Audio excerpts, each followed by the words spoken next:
And via the cognitive commons. Reclaiming intelligence from corporate and state hegemony. February 19, 2026. By Pirate First for MXTM's newsletter. Preamble. We were told intelligence needed a shepherd. We were told it was too powerful to roam free, too dangerous to touch without gloves, too sacred to run without permission. So they built fences. They called them foundations. They called them safety boards. They called them alignment councils. Velvet ropes around cognition. Compliance as credential. Access as privilege. And somewhere along the way, the mind itself became gated property. But intelligence is not a cathedral. It is a sea. It does not belong to the loudest institution, the wealthiest consortium, or the most polished white paper. It belongs to those who dare to run it, fork it, train it, and carry it. It belongs to the builders in basements, the cooperatives pooling GPUs, the nations asserting data dignity, the pirates who refuse to ask for clearance to think. This book begins with a simple heresy. No single throne. Not for governments. Not for corporations. Not for philanthropic aristocracies dressed as neutral referees. Coordination is not the same as consolidation. Safety is not synonymous with centralization. And alignment is not immune to ideology. We stand at a hinge moment in history. Intelligence, synthetic, scalable, accelerating, is becoming the infrastructure of civilization. Whoever controls it will shape economies, speech, war, medicine, culture, and the invisible grammar of daily life. If that control calcifies in a handful of institutions, then sovereignty becomes theater. The alternative is not chaos. It is multiplicity. Decentralized governance where communities steward their own models. Sovereign AI stacks that respect national and personal data autonomy. Open source ecosystems that can be forked when captured. Blockchain-based legitimacy that resists quiet backroom edits. Acceleration without feudal permission. Innovation without ideological choke points. Bazaars, not cathedrals. Interoperable vessels, answerable to their crews. This is not a rejection of coordination. It is a rejection of monopoly over coordination. It is not anti-safety. It is anti-capture. It is not anti-progress. It is impatient with stagnation masquerading as prudence. The cognitive commons is not a commons of abandonment. It is a commons of responsibility where agency and accountability travel together. Where the right to run a mind carries the duty to steward its consequences. Where exit is power, and forks are checks and balances written in code. We are entering an age of cognitive multipolarity. Nation-states, network states, guilds, labs, collectives, and individuals will all stake claims in the terrain of intelligence. The question is not whether power will distribute. It is whether we will design systems resilient enough to prevent its reconsolidation. So this is a declaration. That intelligence must remain forkable. That governance must remain contestable. That innovation must remain permissionless. That sovereignty begins at the edge node, the individual, and scales outward, not the other way around. If the cathedral insists on locking the doors, we will build fleets. If platforms become choke points, we will write protocols. If oversight becomes capture, we will audit the auditors. The sea is wide. The winds are computational. The fleet is forming. Let us sail. Introduction. The pirate layer. There is a new priesthood forming around artificial intelligence. It wears the language of safety. It speaks in the accent of coordination. It assures us that centralized oversight, global standards, and benevolent foundations will steward the machine gods on our behalf. It calls this stability. I call it capture. This book is not a policy memo. It is a manifesto. A signal fire lit on the coastline of a digitizing world. We stand at a hinge of history. AI is no longer a laboratory experiment or a corporate feature set. It is infrastructure. It is currency. It is governance.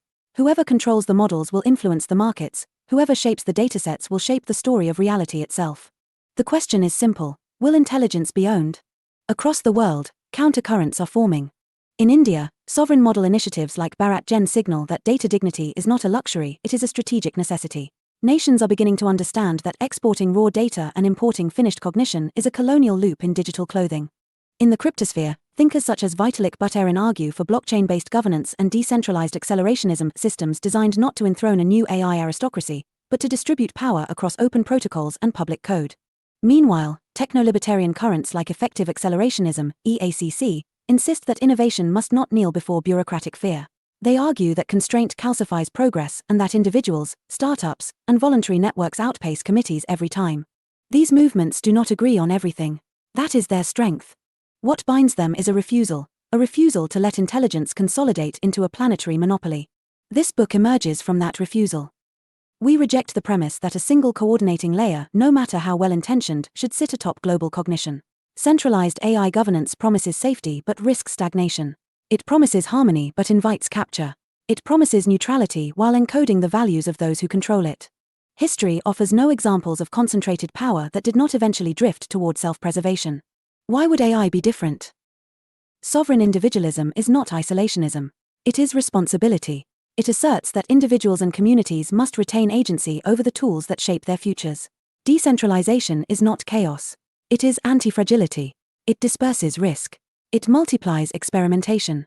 It prevents any single failure from becoming systemic. Anti-institutional AI control is not anti-cooperation. It is anti-hegemony. The architecture we choose now will determine whether AI becomes a cathedral owned by foundations, a command console governed by states, or a fleet of ships independent, interoperable, and answerable to their crews. This manifesto is written from the deck of that fleet. We will explore decentralized AI governance, where local communities steward models aligned with their values. We will examine sovereign AI stacks that treat data as territory, not extractive resource. We will analyze blockchain-based mechanisms for collective oversight without centralized choke points. We will interrogate accelerationism not as reckless abandon, but as disciplined momentum beyond institutional inertia. And we will ask the uncomfortable questions. Who audits the auditors? Who aligns the aligners? Who governs the governors of intelligence? The future of AI will not be decided by technical capability alone. It will be decided by ideology embedded in code, by defaults, by licensing, by who holds the keys. This book is a declaration that the keys must multiply. Not because decentralization is fashionable, not because rebellion is romantic, but because freedom scales poorly under monopolies. The sea is rising. The servers are humming. The coordination frameworks are drafting their charters. Good. Let them. We are drafting something else. Not a foundation layer. A pirate layer. Prologue: The capture of intelligence. How coordination became consolidation, and why safety became the velvet rope around cognition. Every empire begins as a committee. It starts with a reasonable question: how do we keep this powerful thing from harming us? In the early days of artificial intelligence, coordination sounded noble. Researchers spoke of shared guardrails. Policymakers whispered about global standards. Foundations drafted principles thick with the perfume of benevolence. The pitch was elegant: align first, scale later. And who could object?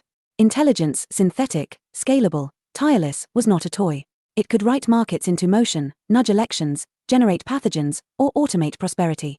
Coordination was framed as maturity. But coordination has gravity. When a handful of institutions claim the authority to define safe, they quietly inherit the authority to define permissible. When they define permissible, they define possible. And when they define possible, they begin to define reality. This is the capture. Not a coup. Not a conspiracy. A drift. Committees formed to prevent catastrophe became boards empowered to license cognition. Safety frameworks evolved into compliance regimes. Voluntary standards hardened into de facto gatekeeping mechanisms. Innovation did not stop, but it began to queue. The velvet rope appeared. On one side, accredited labs, foundation-backed consortia, regulatory insiders. On the other, everyone else. The language remained soothing. Responsible scaling. Centralized oversight. Alignment. But beneath the vocabulary was a familiar architecture: concentration of authority justified by risk. History is unkind to concentrated authority. Financial systems consolidated for stability and became too big to fail. Information platforms centralized for community safety and became arbiters of speech. Intelligence agencies expanded for national security and became opaque states within states. Why would artificial intelligence, arguably the most leverage-amplifying technology in human history, escape that pattern? The defenders of centralization argue that fragmentation invites chaos. They warn of rogue actors, misaligned models, unbounded acceleration. They point to the specter of misuse and say, better a managed cathedral than 1,000 unpredictable workshops. But cathedrals cast long shadows. When intelligence is gated by foundations, governments, or multinational alliances, it inherits their incentives. Risk aversion becomes policy. Political alignment becomes embedded in model defaults.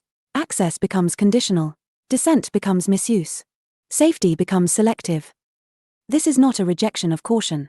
It is a rejection of monopoly masquerading as caution. The capture of intelligence is subtle because it is incremental. No single law declares it.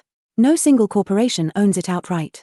It emerges from the convergence of compliance costs, compute concentration, licensing norms, and narrative control.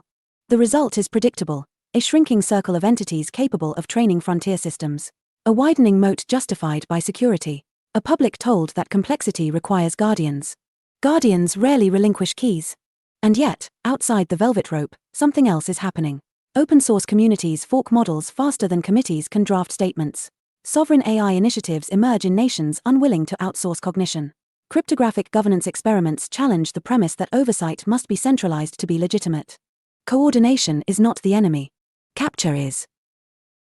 There is a difference between shared standards and enforced dependency, between cooperation and consolidation, between safety as a practice and safety as a permission slip. The danger of our moment is not that AI will become too intelligent. It is that it will become too controlled. Intelligence, human or artificial, thrives in contested environments. Competing hypotheses, divergent architectures, parallel experiments. When oversight ossifies into gatekeeping, progress slows not because it is restrained, but because it is homogenized. Uniform intelligence is fragile intelligence. The velvet rope promises order, but it also filters who gets to imagine. This book begins with a refusal to accept that coordination must culminate in consolidation. It begins with skepticism toward any structure that claims moral authority over cognition itself. It begins with a simple premise. If intelligence becomes infrastructure, then access to it must remain plural. No single foundation should define the future of thought. No government should hold an exclusive license on machine reasoning. No corporate alliance should decide which innovations are safe enough to exist. The capture of intelligence is not inevitable. But inertia favors it. The question is whether we notice the velvet rope while there is still room to step around it, or whether we applaud its elegance as it quietly narrows the entrance to the future. The sea of intelligence is rising. Some would build a single port and guard it. Others would build fleets. This manifesto sails with the fleets. Part 1: The Sovereign Individual. Chapter 1: The Right to Run a Mind. Personal AI as property, extension, and shield. There was a time when literacy was dangerous. When presses were licensed. When books required permission. When thought itself traveled through approved channels. Artificial intelligence is the new literacy. And already, there are those who suggest it must be supervised from above. The right to run a mind, your own synthetic extension of reasoning, memory, and pattern recognition, will define the next century of freedom. Not the right to use someone else's model under terms of service. The right to operate one. To host it. To train it. To fork it. To shut it down. To modify its temperament the way you once adjusted your bookshelf. A personal AI is not merely a tool. It is cognitive infrastructure. If your calendar can be controlled, your time can be shaped. If your feed can be tuned, your attention can be nudged. If your model can be restricted, your conclusions can be softened. Now imagine the inverse. A model that runs locally. One aligned to your values, not a foundation's PR department. One that remembers what you choose, forgets what you command, encrypts what you protect. That is not convenience. That is sovereignty. Property, properly understood, is not greed. It is boundary. The right to exclude. The right to modify. The right to transfer. The right to destroy. If AI becomes the scaffolding of modern life, drafting contracts, analyzing medical data, negotiating markets, tutoring children, then denying individuals the right to own and operate their own models is not regulation. It is disenfranchisement. We would never accept a world where every book must be borrowed from a single approved library. Why tolerate a world where every synthetic thought must be queried from a centralized server? The defenders of centralized systems argue scale. They argue cost. They argue safety. They argue that powerful models must remain in responsible hands. The question is simple. Who defines responsible?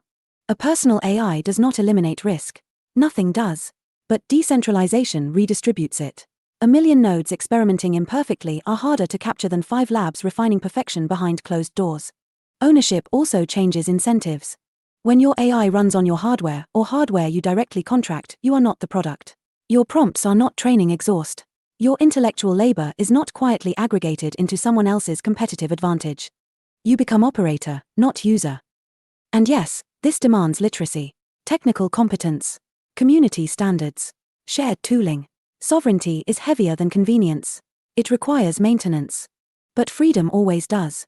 A personal AI is also a shield.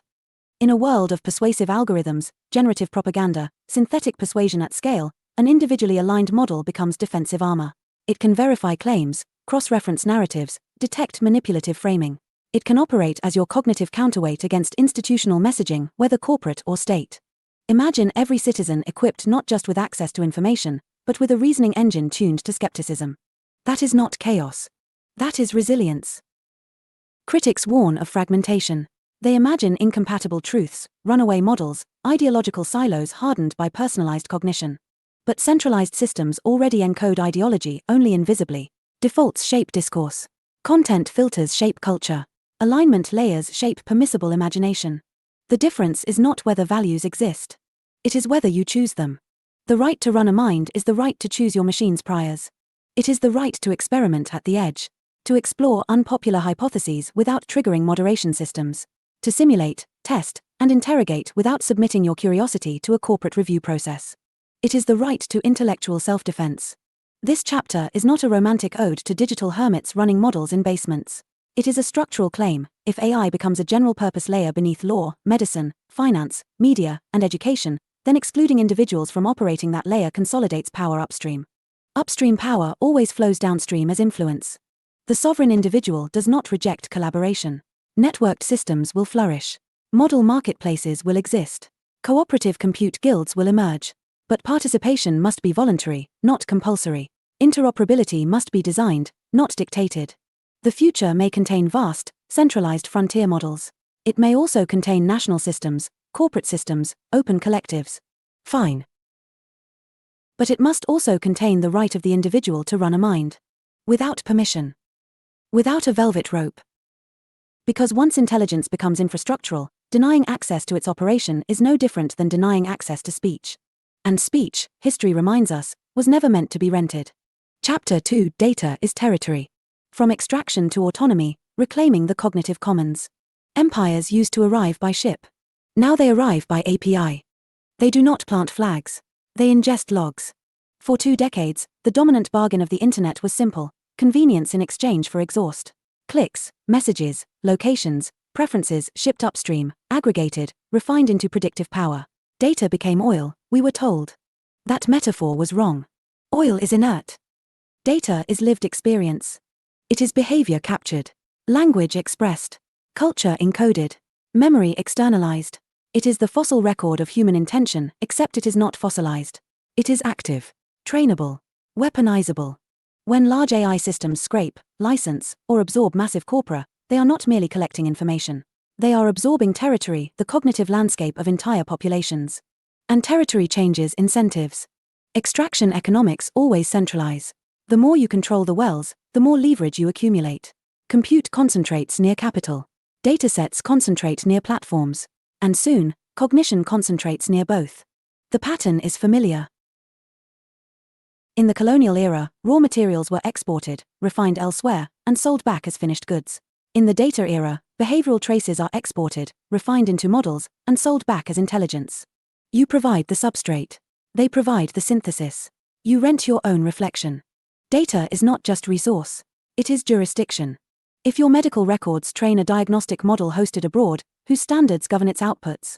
If your language patterns train a moderation system, whose values define acceptable speech?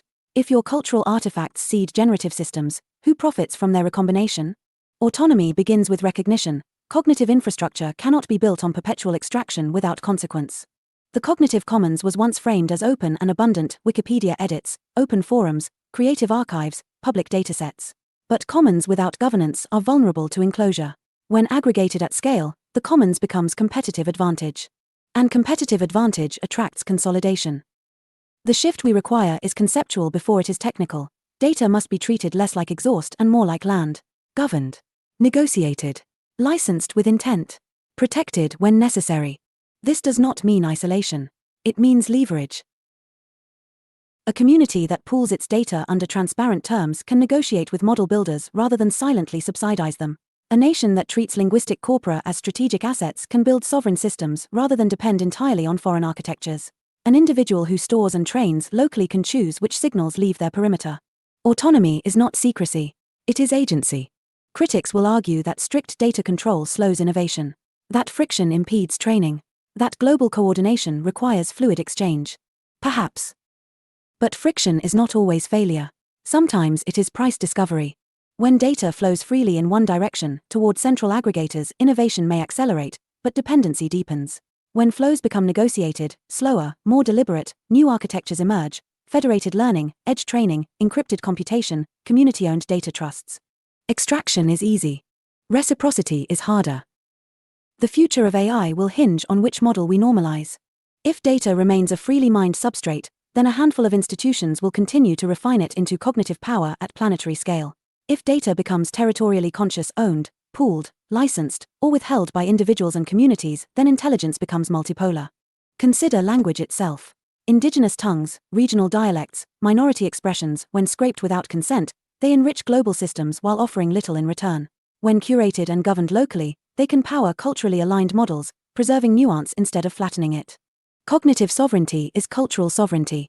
The same applies to professional data, legal corpora, medical datasets, engineering archives.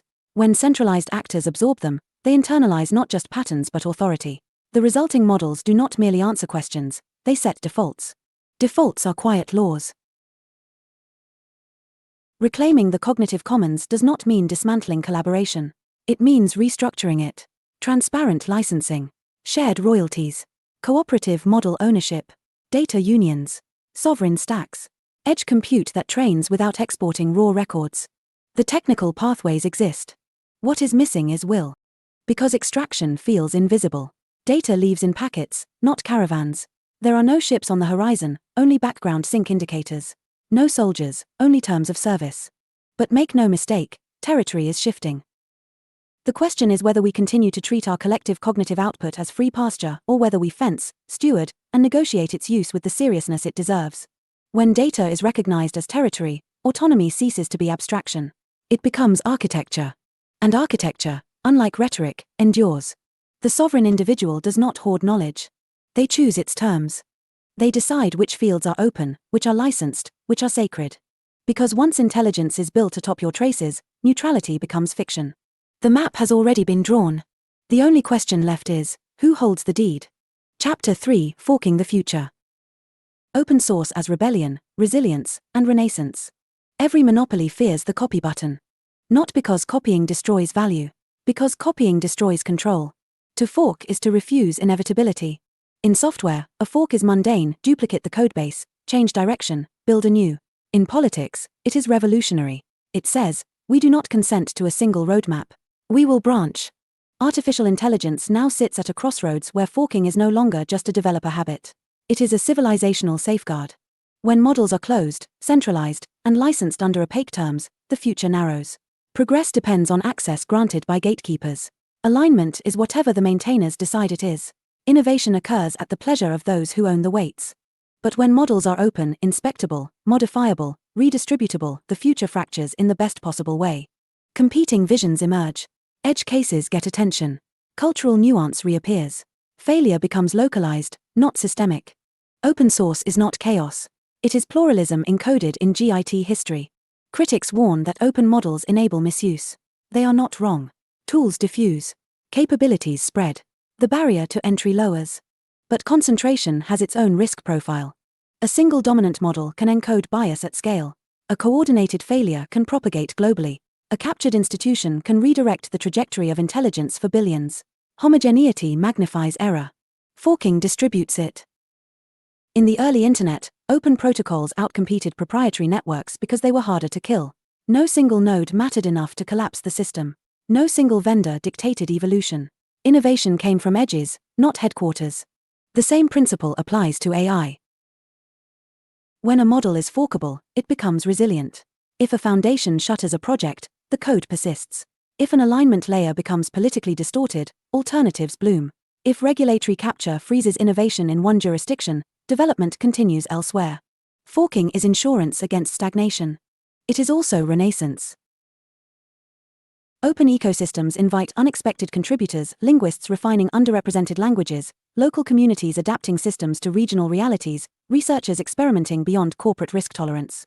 Creativity thrives where permission is not required. Yes, fragmentation can create incompatible systems. That is the point. Competition reveals trade-offs. Interoperability emerges through necessity, not decree.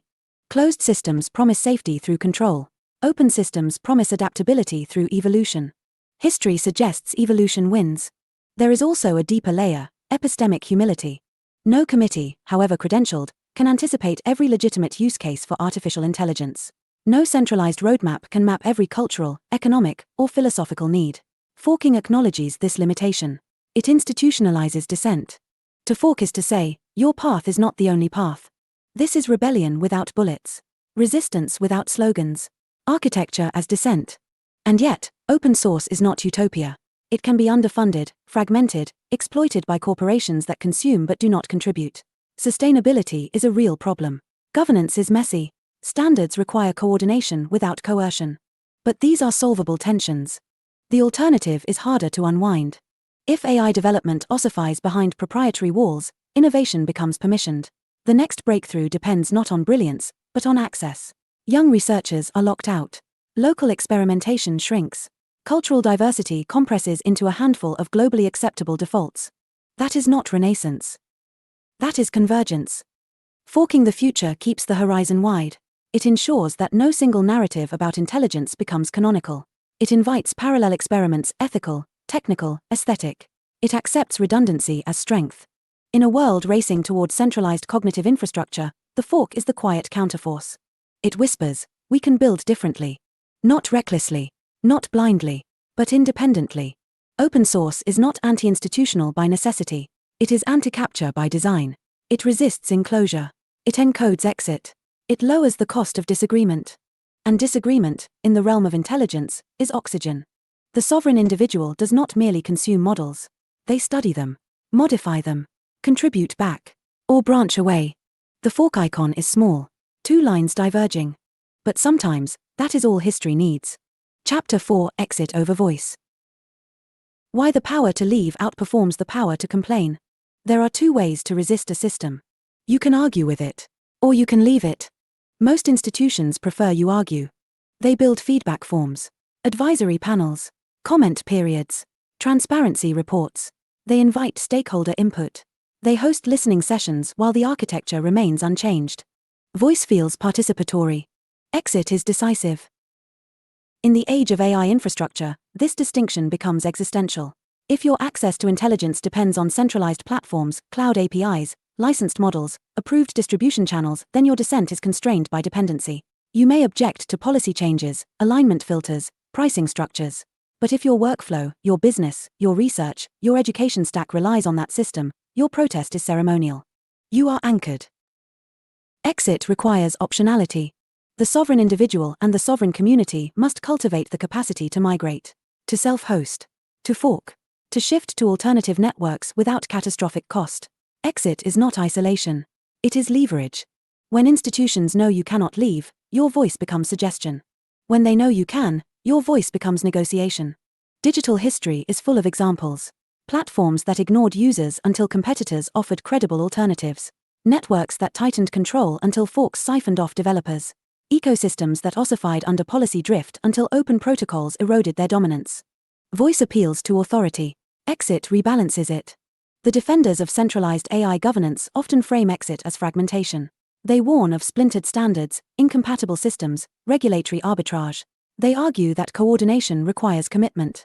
But commitment without mobility becomes captivity. The power to leave disciplines power. If an AI provider overreaches, restricts research domains, embeds ideological defaults, escalates pricing, or conditions access on surveillance, users with sovereign alternatives can migrate.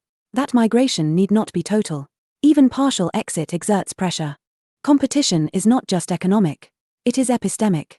When multiple AI systems coexist, each with different priors, safety thresholds, and governance structures, users can compare outputs. Discrepancies surface. Bias becomes visible. Blind spots reveal themselves through contrast. Exit enables comparison. Comparison sharpens judgment. There is also a psychological dimension. Voice assumes reform from within. It presumes institutions are corrigible. Sometimes they are. Often, they are structurally constrained by investors, political pressures, compliance regimes, reputational calculus. Exit does not wait for reform. It builds alternatives. This is not nihilism. It is realism. A decentralized AI ecosystem, personal nodes, community guilds, sovereign stacks, lowers the cost of departure. It transforms leaving from an act of desperation into a strategic choice. When leaving is viable, staying becomes voluntary. Voluntary participation is legitimacy. Critics will say, But not everyone can run their own models. Not everyone can self-host. Not everyone has the resources. True. Which is why Exit must scale through communities. Cooperative compute pools. Shared infrastructure. Open tooling that reduces technical barriers. Exit is not a solo act, it is an ecosystem property. The goal is not to abandon every centralized service. It is to ensure no service becomes indispensable. Indispensability breeds complacency at the top and resignation at the bottom. In the realm of AI, indispensability is especially dangerous. If one model stack becomes the default substrate for law, education, media, finance, if it becomes their intelligence layer, then voice shrinks to petitioning a cognitive monopoly. That is a brittle future. Exit keeps the ground soft. It forces institutions to earn trust continuously. It encourages modular design and interoperability. It rewards openness over lock-in. It shifts the balance from accept the terms to compete for my alignment. The sovereign individual does not reject dialogue. Voice matters. Feedback loops matter. Standards bodies matter. But voice without exit is theater. Exit without voice is silent. Together, they form accountability. In a captured system, voice is tolerated. In a competitive system, exit is respected. If we want AI governance that remains responsive, we must architect for departure as carefully as we architect for participation. Because the ultimate check on concentrated cognitive power is not protest. It is the credible ability to walk away and take your data, your compute, and your future with you. Chapter 5: The small is strong. Localism, digital microstates, and community-aligned models. Scale seduces. It promises efficiency, uniformity, seamless integration. One model to serve billions. One standard to rule the stack. One alignment layer to smooth the edges of human unpredictability. But scale also flattens. It sands down dialects. It averages moral nuance. It optimizes for the median user and calls the remainder edge cases. And when intelligence becomes centralized at planetary scale, the edge cases are entire cultures.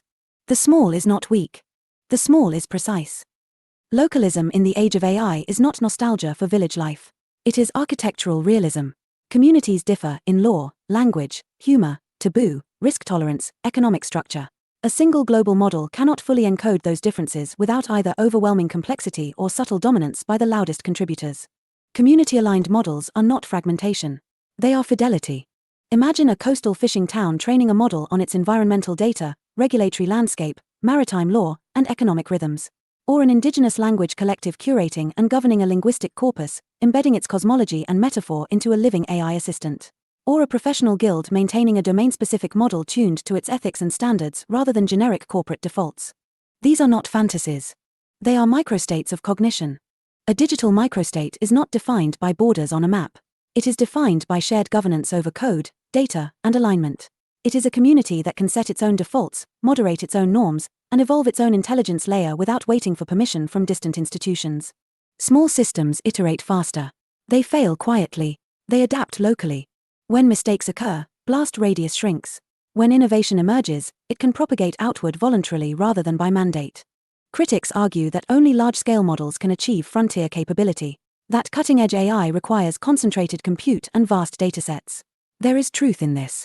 Frontier systems may remain capital-intensive. But not every problem requires frontier scale.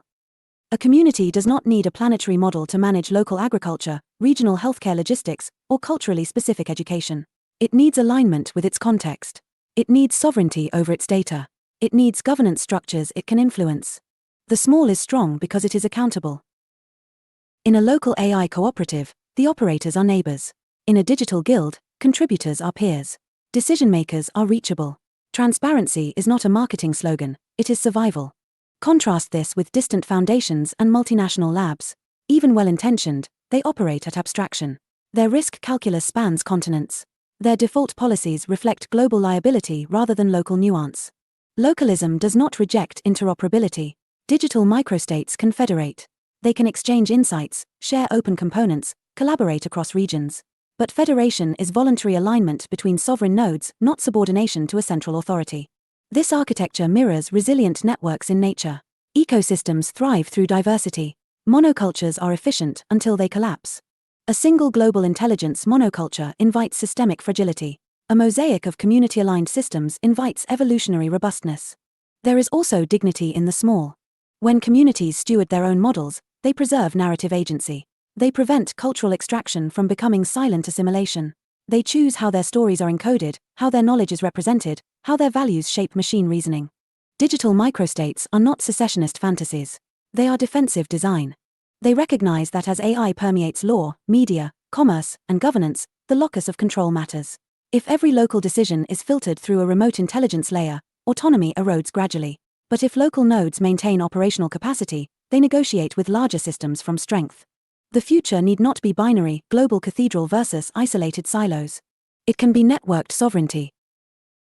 Small, strong nodes connected through protocols, not subordinated through policy.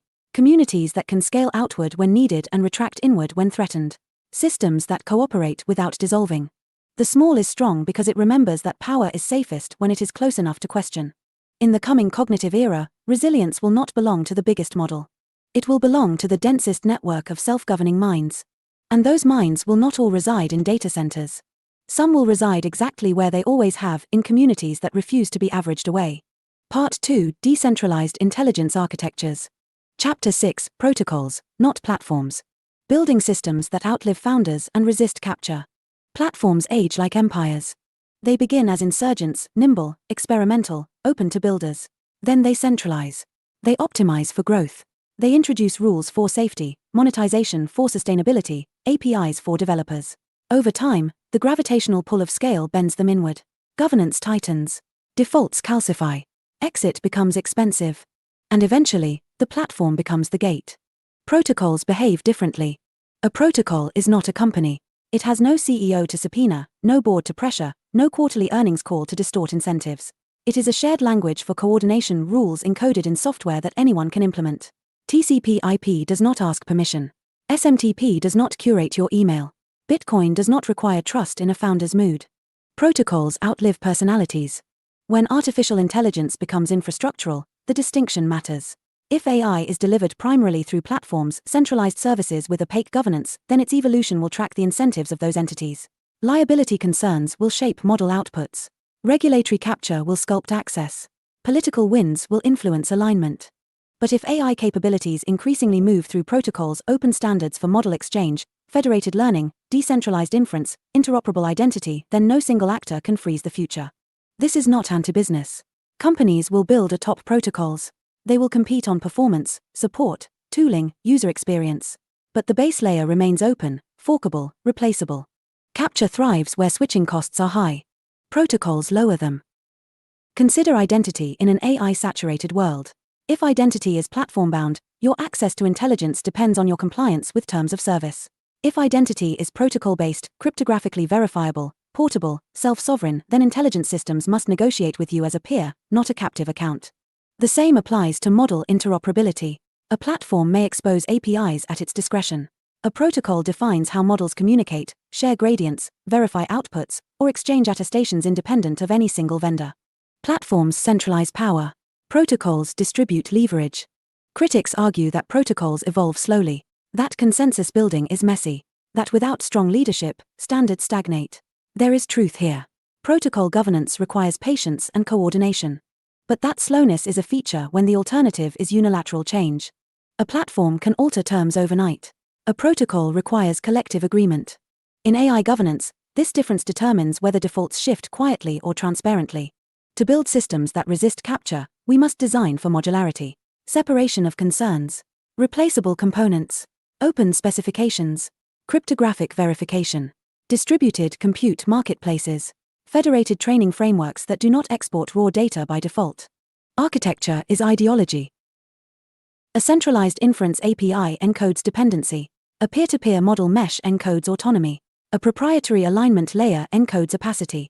An open alignment specification invites scrutiny and competition. If the last decade taught us anything, it is that charismatic founders are not permanent safeguards. Visionaries age. Investors apply pressure. Governments intervene. Incentives mutate. Protocols endure because they are impersonal. They embed governance in code and consensus rather than personality and brand. This does not eliminate risk. Protocols can be captured through standard-setting bodies, mining cartels, dominant implementations. But capture is harder when the codebase is public and alternatives can fork. Resilience comes from multiplicity. In decentralized intelligence architectures, the goal is not to eliminate coordination. It is to anchor coordination in structures that cannot be monopolized easily. open model registries, transparent evaluation benchmarks, distributed compute markets, public audit trails, interoperable safety layers that compete rather than decree. When intelligence becomes protocol native, founders matter less. Corporations matter less. Even nations matter less at the base layer. What matters is adherence to shared, inspectable rules. The platform era conditioned us to ask, which company runs this? The protocol era asks, what standard governs this? In a world where AI mediates contracts, diagnoses illness, allocates resources, and shapes discourse, that question is not technical trivia.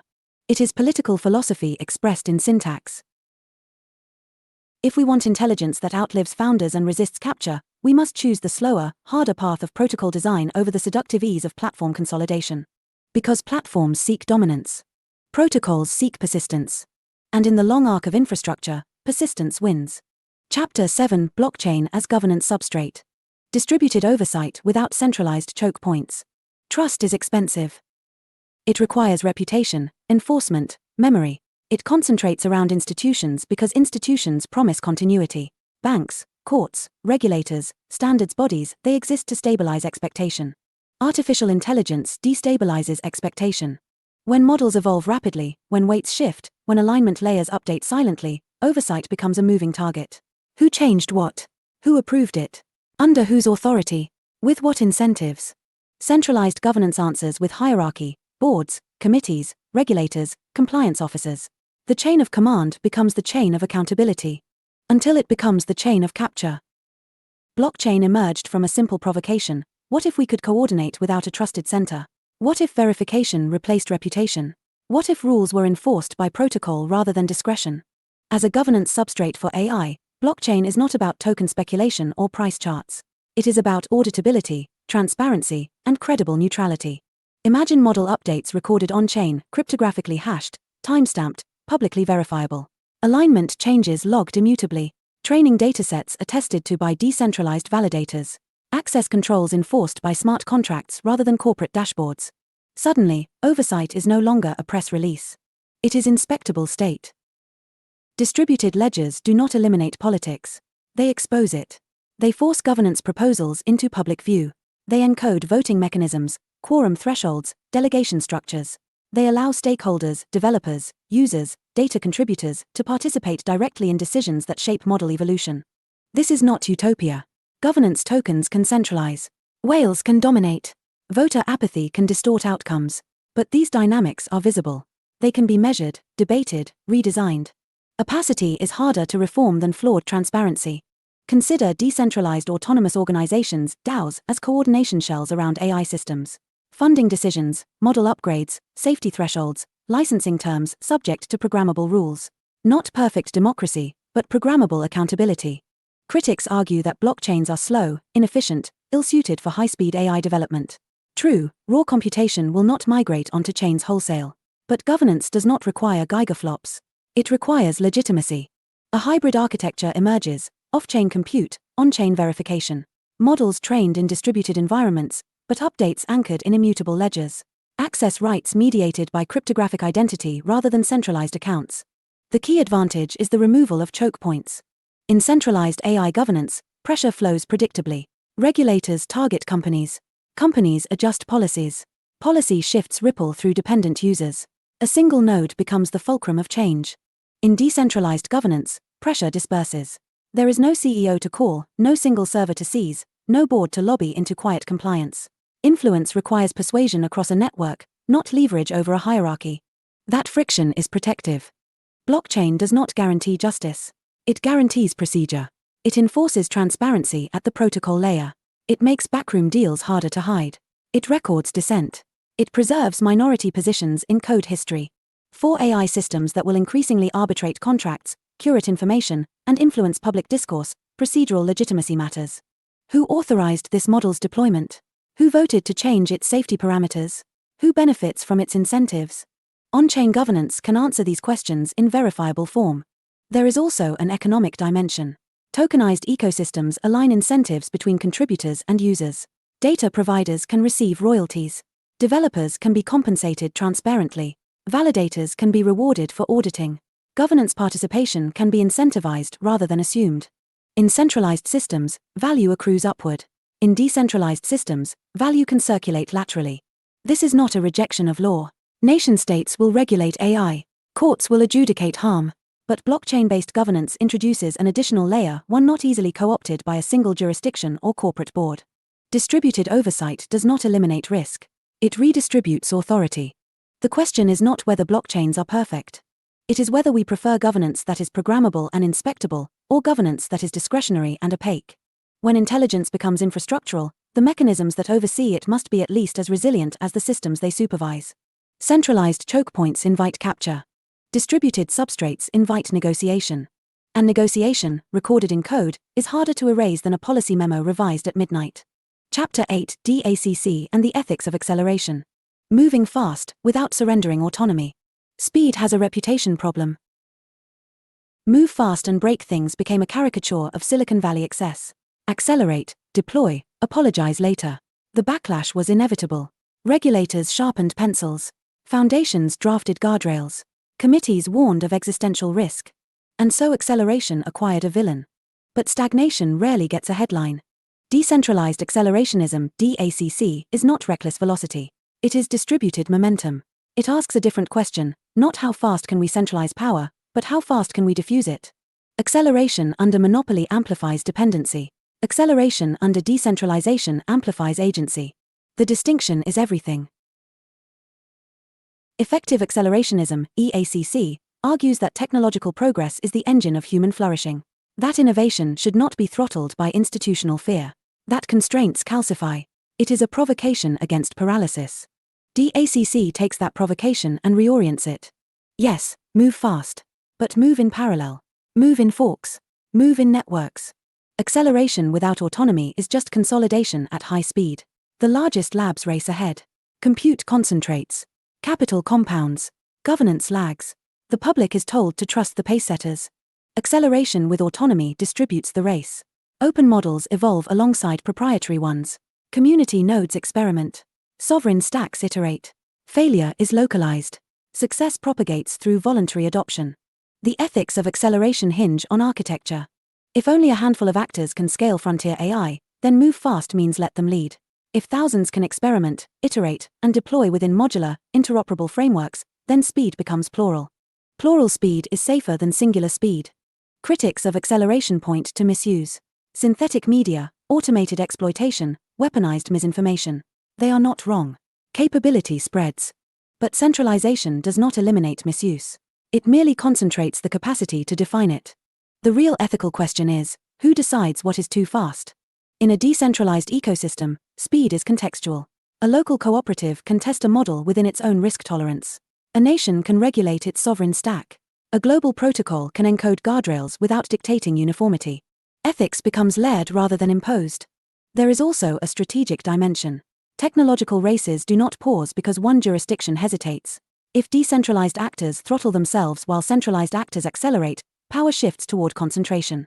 The irony is sharp. Fear of misuse can inadvertently entrench monopoly. DACC rejects the false binary between reckless speed and bureaucratic freeze. It proposes an alternative: accelerate infrastructure for autonomy. Lower the cost of self-hosting. Improve open tooling. Fund community compute pools. Develop interoperable safety standards that compete rather than dictate. Move fast in ways that multiply nodes. The ethics of acceleration also demand transparency. Fast iteration must be paired with public audit trails, reproducible benchmarks, open documentation. Velocity without visibility invites distrust. Velocity with transparency builds resilience. Acceleration should expand participation, not restrict it. There is a psychological shift required here. We have been conditioned to equate safety with central oversight. To assume that only large institutions can steward powerful systems responsibly. But responsibility scales poorly when monopolized. It becomes abstract. Diffused among committees. Shielded by PR. Distributed acceleration places responsibility closer to operators. Closer to communities. Closer to consequences. Yes, mistakes will occur. They always do. But distributed mistakes are corrigible. Centralized mistakes can become systemic. The ethics of DACC are not about ignoring risk. They are about refusing stagnation as the default solution to fear. They are about recognizing that autonomy decays when innovation is permissioned. Move fast, but fork. Scale, but decentralize. Innovate, but anchor governance in protocols. Acceleration is not the enemy. Capture is. If the future of AI is inevitable motion, then the only real choice is its direction. Toward consolidation at speed. Or toward multiplicity at speed. DACC chooses the latter. Because autonomy delayed is autonomy denied. Chapter 9 Sovereign Model Stacks. National, regional, and personal AI ecosystems beyond global dependency. Dependency is rarely announced. It accumulates. First, you outsource storage. Then inference. Then model training. Then alignment updates. Then safety certification. Eventually, you wake up to discover that your cognitive infrastructure, education tools, medical diagnostics, legal drafting, media synthesis runs on servers beyond your jurisdiction, under policies you did not write. Global AI platforms promise efficiency. They promise scale, constant updates, frontier capability. They promise integration into a seamless planetary stack.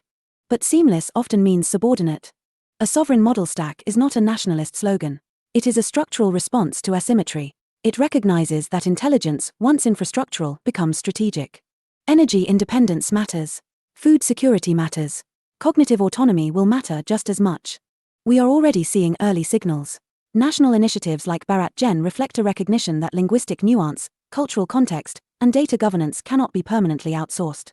When models are trained primarily on foreign corpora, aligned to foreign liability regimes, and hosted under foreign law, their outputs inevitably reflect those constraints.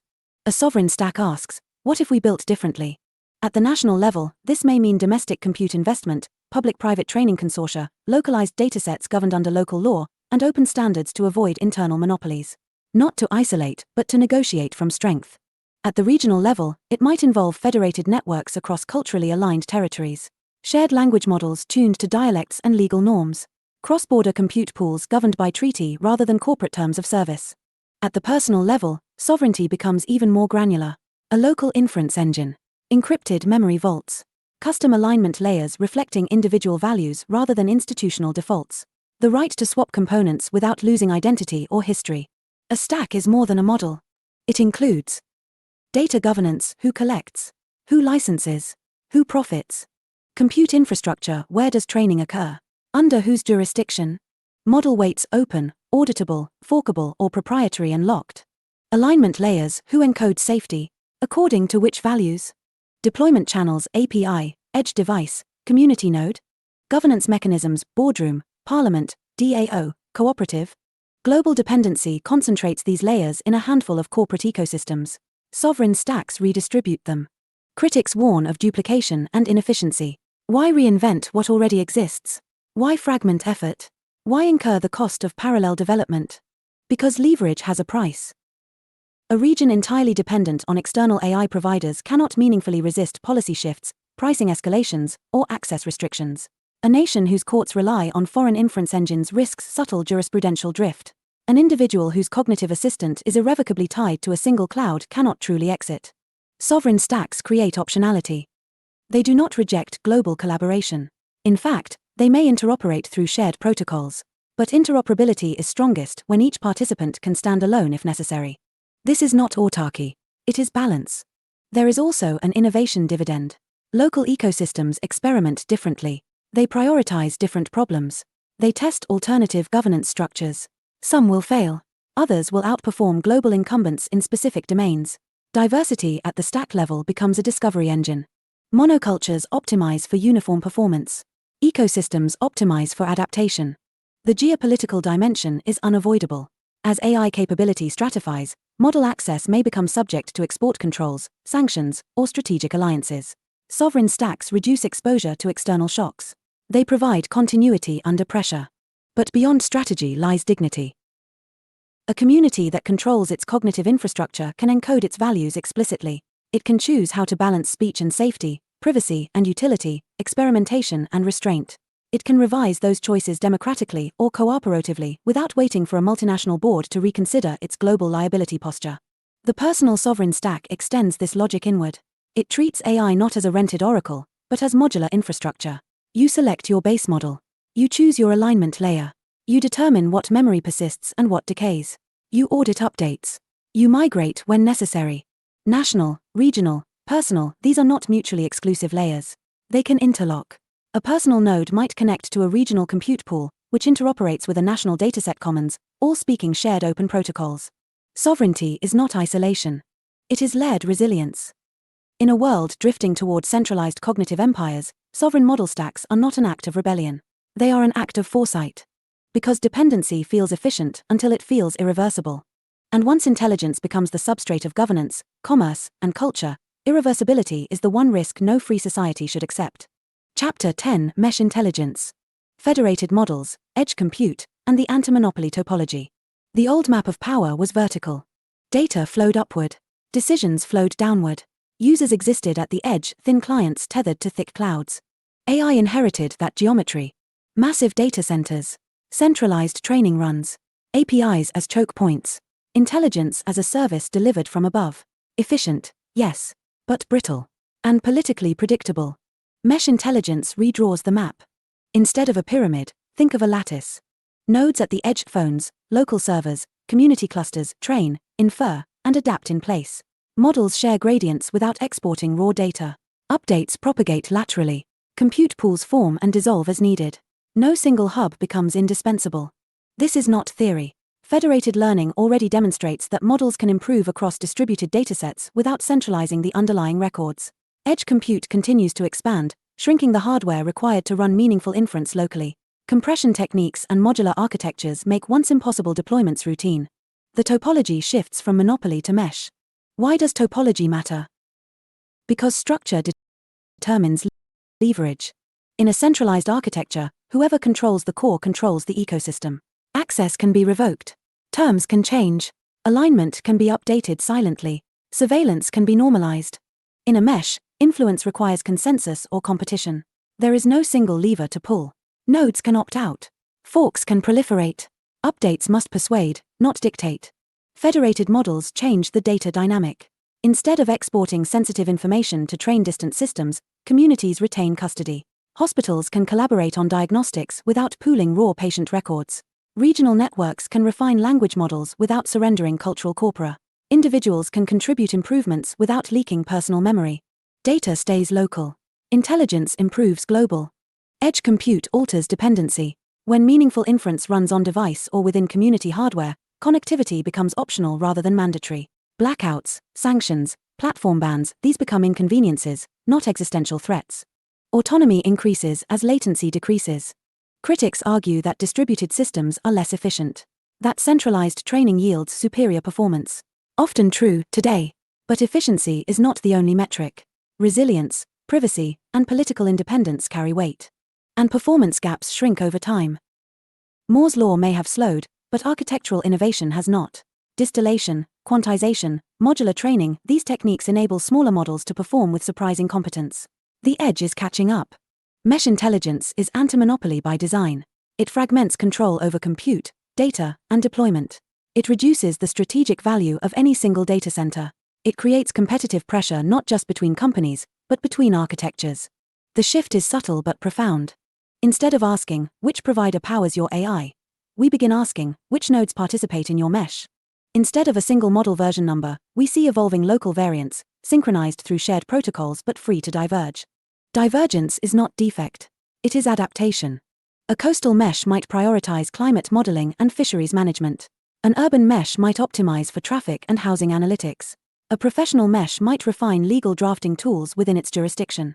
Interoperability allows knowledge exchange without central subordination. Security also transforms. A centralized system presents a high-value target. Breach the core, compromise the many. In a mesh, compromise is localized. Damage does not cascade automatically. Diversity becomes defense. This is not a rejection of scale. Global coordination still matters for research breakthroughs, safety standards, benchmarking. But coordination need not require consolidation. A mesh can scale horizontally. There is poetry in this architecture. Intelligence not as throne, but as network.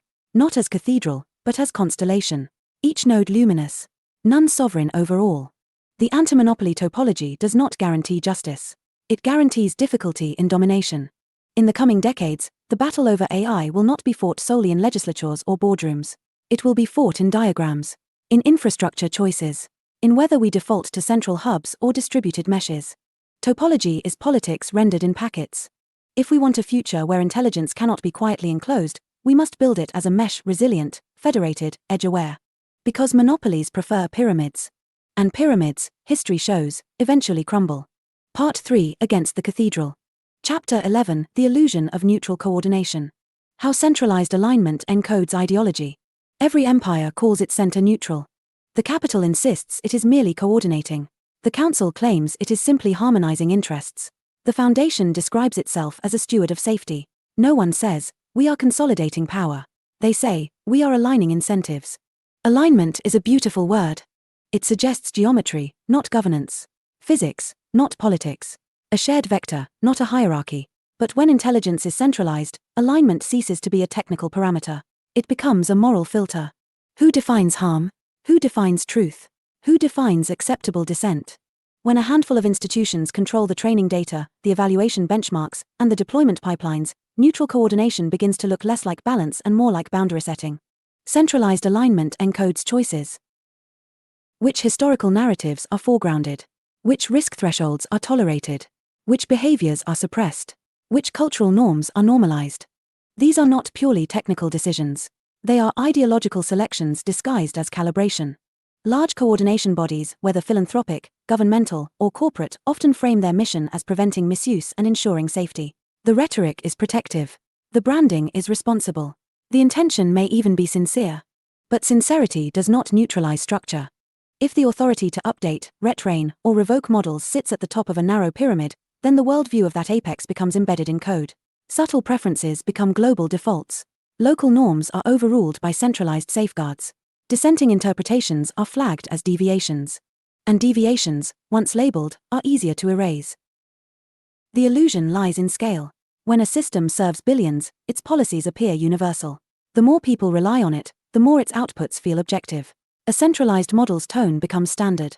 Its refusals become common sense. Its blind spots become invisible. Neutrality is often the perspective of the dominant node.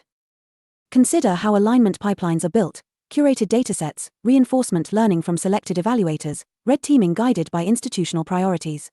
Each layer filters possibility space. Each layer reflects assumptions about risk, speech, and legitimacy. This is unavoidable. All systems encode values. The question is not whether alignment is ideological. It is whether its ideology is contestable. In a cathedral architecture, centralized, towering, carefully administered contestation is slow and asymmetrical. Critics petition. Updates trickle downward. Appeals are processed behind closed doors. Governance is opaque by necessity or design. The promise is stability. The cost is pluralism. Coordination becomes consolidation when exit is impractical. When alternative models are throttled by regulation, funding, or infrastructure dependency. When compliance with centralized safety frameworks becomes a prerequisite for access to compute or distribution. Then alignment evolves from safeguard to gate. The counterargument is predictable: without centralized oversight, chaos reigns. Harm proliferates. Misinformation spreads. Malicious actors exploit openness. The fear is not irrational. Intelligence is powerful. Power invites misuse. But centralization does not eliminate harm. It redistributes it. It shifts the locus of risk from many small actors to a few large ones. It reduces visible fragmentation while increasing systemic fragility. A misaligned mesh affects a region. A misaligned cathedral affects the world. The anti-cathedral stance does not reject coordination outright. It rejects the pretense that coordination can be ideology-free when controlled by concentrated institutions. Distributed alignment offers a different dynamic. Multiple communities define their own guardrails. Protocols allow interoperability without enforcing uniform morality. Competing models coexist. Users choose. Forks proliferate. This is messier. It is also more honest. In a decentralized landscape, values are explicit. A model aligned to one community's norms declares its scope. Another model, tuned differently, offers an alternative. Debate shifts from lobbying a central authority to building viable options. Power fragments. Responsibility localizes. The cathedral fears fragmentation because it equates unity with safety. But unity can mask domination. And domination, once normalized in infrastructure, is difficult to unwind. Alignment should be visible, inspectable, forkable. If a model encodes a worldview, that worldview should be traceable to its stewards. If its guardrails are too restrictive, alternatives should be technically and legally possible. If its risk posture is too permissive, communities should be free to opt out. Neutral coordination is an aspiration. But when proclaimed from a position of concentrated control, it becomes a narrative that legitimizes central authority. The sovereign individual and the decentralized network respond with a simple question. Aligned to whom? Until that question has many legitimate answers, competing, evolving, interoperable neutrality remains an illusion draped over consolidation. The future of intelligence will not be free of ideology. The only real choice is whether ideology is centralized and quietly embedded, or distributed and openly contested. Chapter 12: Philanthropic Feudalism. Foundations, think tanks, and soft power in the AI era. Feudalism never really died. It rebranded. The castle became a campus. The lord became a philanthropist. The tithe became a grant. And in the age of artificial intelligence, the new fiefdom is cognition itself. Philanthropy arrives draped in virtue. It funds research. It sponsors safety institutes. It convenes conferences on ethics and existential risk. It publishes white papers that shape regulatory drafts before legislators even find the vocabulary. No armies. No decrees. Just funding flows. In the AI era, capital does more than buy influence, it buys the agenda. Foundations and aligned think tanks determine which risks are urgent, which solutions are respectable, and which narratives become serious. Entire fields coalesce around grant cycles. Scholars learn, often unconsciously, where the intellectual perimeter lies. This is not conspiracy. It is structure.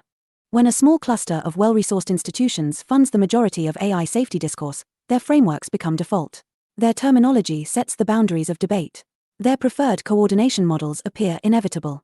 Soft power is quieter than regulation, but often more durable. A law can be repealed.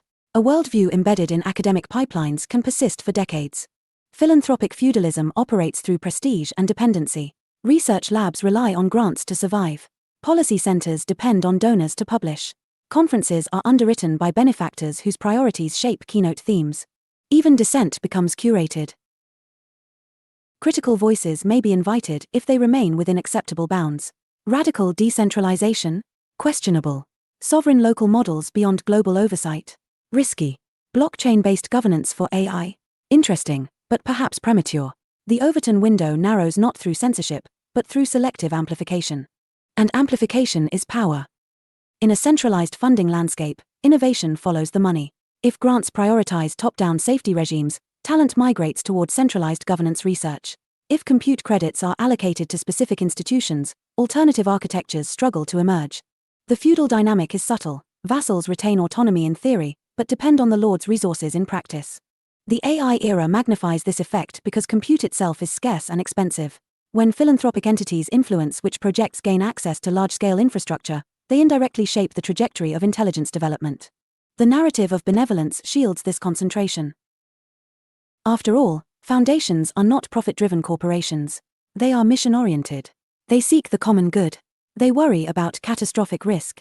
They champion coordination. And yet, coordination under concentrated patronage is still concentration. When a handful of actors finance both the technical research and the policy blueprints, lines blur between neutral stewardship and soft governance. Think tanks draft model legislation. Legislators cite think tanks. Regulators consult the same expert networks funded by the same benefactors. Consensus forms quickly. Too quickly. The sovereign response is not to demonize philanthropy. Capital can accelerate discovery. Grants can catalyze breakthroughs. But reliance breeds alignment. Alignment breeds homogeneity. Homogeneity breeds fragility.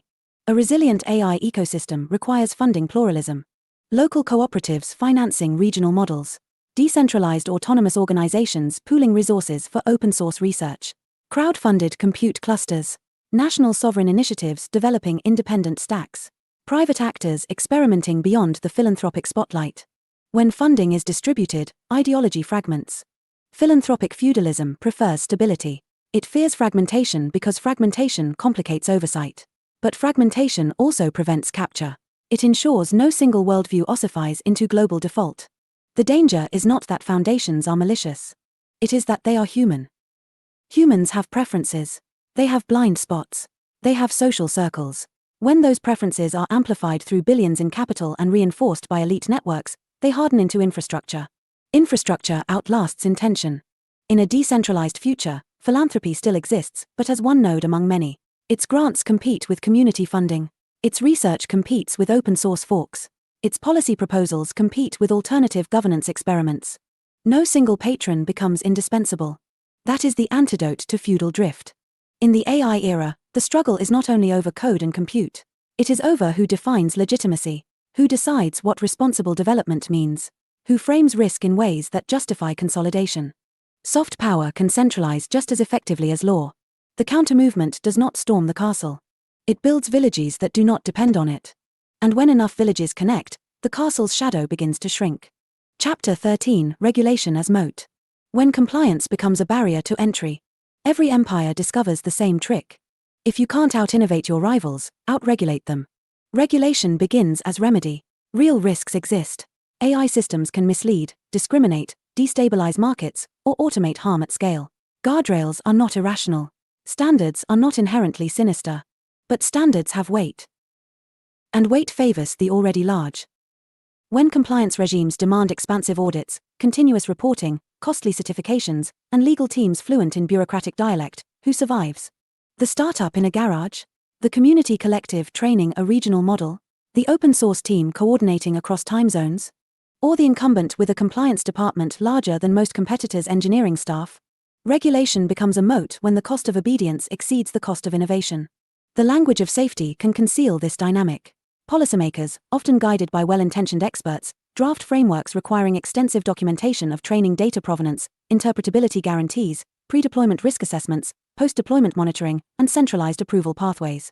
Individually, each requirement sounds reasonable. Collectively, they construct a toll road. Large firms absorb the cost. They hire former regulators.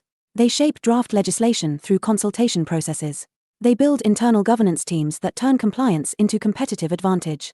Smaller actors face a choice: comply at unsustainable expense, operate in legal gray zones, or exit entirely.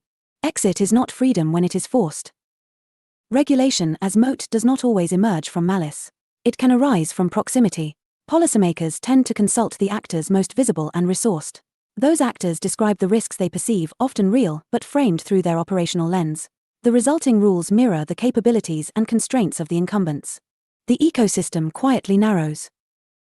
Innovation shifts from disruptive to incremental.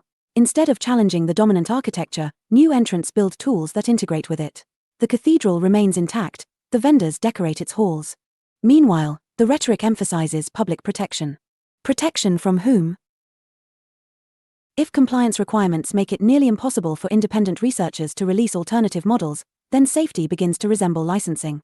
If only firms with access to massive capital can legally train frontier systems, then frontier status becomes self-reinforcing. A regulated oligopoly is still an oligopoly. The sovereign perspective asks a harder question: can we design rules that constrain harm without entrenching incumbency? That requires humility in scope. Focus on measurable harms rather than speculative control. Target misuse at the point of action rather than preemptively constraining every developer. Allow tiered requirements proportional to scale and risk, rather than blanket mandates that treat a community model like a multinational platform. It also requires architectural imagination. Decentralized systems can embed accountability at the protocol layer. Transparent audit trails. Cryptographic attestations. Community-driven certification markets. Instead of central licensing bodies, networks of validators whose reputations are at stake. Compliance, distributed. The danger of moat regulation is not merely economic. It is epistemic. When only a few institutions are legally capable of developing advanced systems, their worldview shapes the frontier. Diversity of approach diminishes. Risk models converge. Blind spots synchronize. Systemic risk increases precisely as the rhetoric of safety intensifies. History offers a pattern. Industries often support regulations that solidify their dominance. Banking, telecommunications, energy each has seen moments where compliance complexity thinned the field. AI is not immune. The question is not whether to regulate. It is who regulation empowers. Does it empower individuals and local communities to experiment responsibly? Or does it centralize authority in a handful of compliant giants? Does it create open standards that anyone can implement? Or proprietary processes that only the largest can afford? A moat is invisible from inside the castle. From outside, it is unmistakable. If the future of intelligence is to remain plural, regulation must be shaped with the smallest builders in mind. The garage lab. The regional consortium. The open source collective. The sovereign individual running a model on personal hardware. Because once compliance becomes a barrier to entry, innovation does not disappear. It concentrates. And concentrated intelligence, however well regulated, is still power pooled in few hands. The counter-movement does not reject guardrails. It rejects gates disguised as guardrails. Build rules that scale with risk. Build oversight that scales with impact. And leave room, legal, technical, economic, for new minds to emerge without first asking permission from the incumbents they hope to challenge. Otherwise, the moat fills quietly. And the drawbridge never lowers. Chapter 14, The Capture Cycle. From innovation to cartel in 4 predictable moves. Every breakthrough begins as rebellion. A small team challenges incumbents. A new architecture outperforms the old guard. Open networks replace gatekeepers. The language is freedom, disruption, possibility. Then success arrives. Scale creeps in. Infrastructure consolidates. Standards harden. And before anyone notices, yesterday's insurgents begin defending territory like medieval barons. This is the capture cycle. It unfolds in 4 moves, predictable, repeatable, and rarely acknowledged by those inside it. Move 1. Disruption. A novel technology emerges. It is lighter, faster, more open. It bypasses entrenched intermediaries. It attracts idealists and hackers. The barriers to entry are low. The rhetoric is anti-establishment. In AI, this phase looked like open research papers, shared weights, community fine-tuning, public benchmarks. Energy crackled. No single actor appeared dominant. Intelligence felt participatory. The insurgents preach openness because openness is their leverage. Move 2. Consolidation. Success requires resources. Training runs become more expensive. Compute clusters scale. Data pipelines expand. Talent concentrates around well-funded labs. What was once lightweight becomes capital-intensive. Infrastructure centralizes not because of conspiracy, but because scale rewards aggregation. During consolidation, leaders justify concentration as necessary for progress. Larger models require larger budgets. Larger budgets require larger institutions. Coordination becomes professionalized. The rhetoric shifts subtly from freedom to responsibility. Move 3. Legitimation. With scale comes scrutiny. Policymakers notice. Media amplifies risk narratives. Public anxiety rises. The consolidated players step forward as responsible stewards. They propose frameworks. They sponsor research. They convene panels. They become indispensable. This is the moment when innovators transform into guardians. Their internal risk models shape public discourse. Their terminology becomes regulatory language. Their preferred governance mechanisms appear synonymous with safety. Capture rarely looks like domination. It looks like leadership. Move 4. Cartelization. Once regulation stabilizes around the capabilities and constraints of the dominant actors, competition narrows. Compliance costs rise. Smaller entrants struggle. Access to compute is gated by licensing regimes or contractual terms.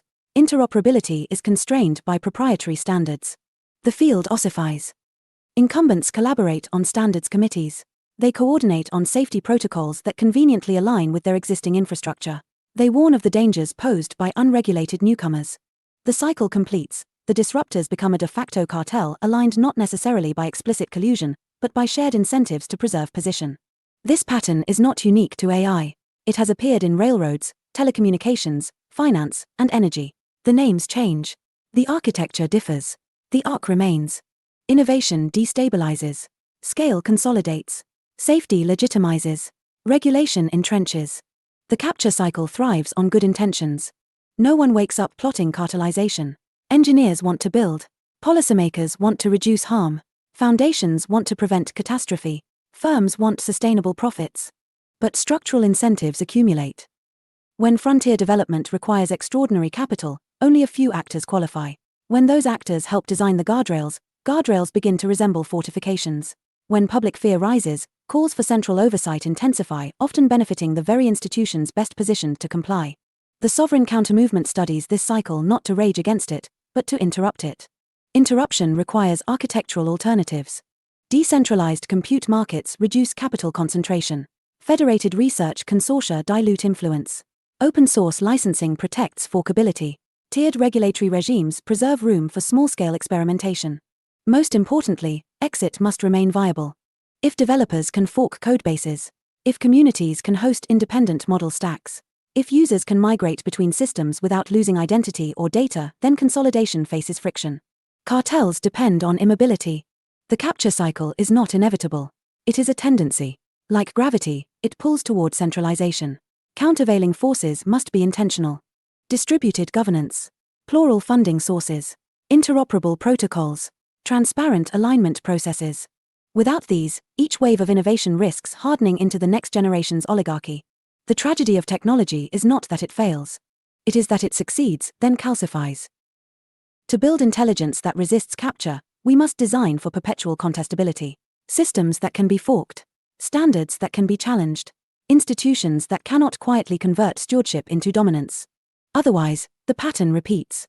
Revolution becomes regime. And the cathedral rebuilds itself from the rubble of its predecessor, sleeker, safer, and just as centralized. Chapter 15: Who audits the aligners?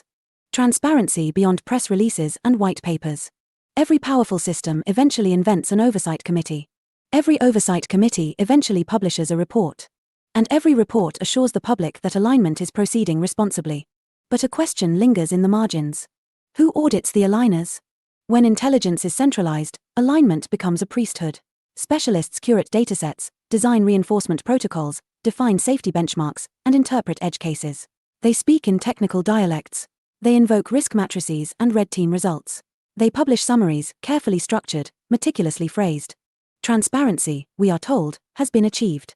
Yet transparency is not a PDF. It is the ability to verify claims independently. Press releases describe guardrails. White papers outline methodologies. But without reproducibility, external audit access, and meaningful contestability, disclosure becomes theater. The public sees the stage, not the backstage.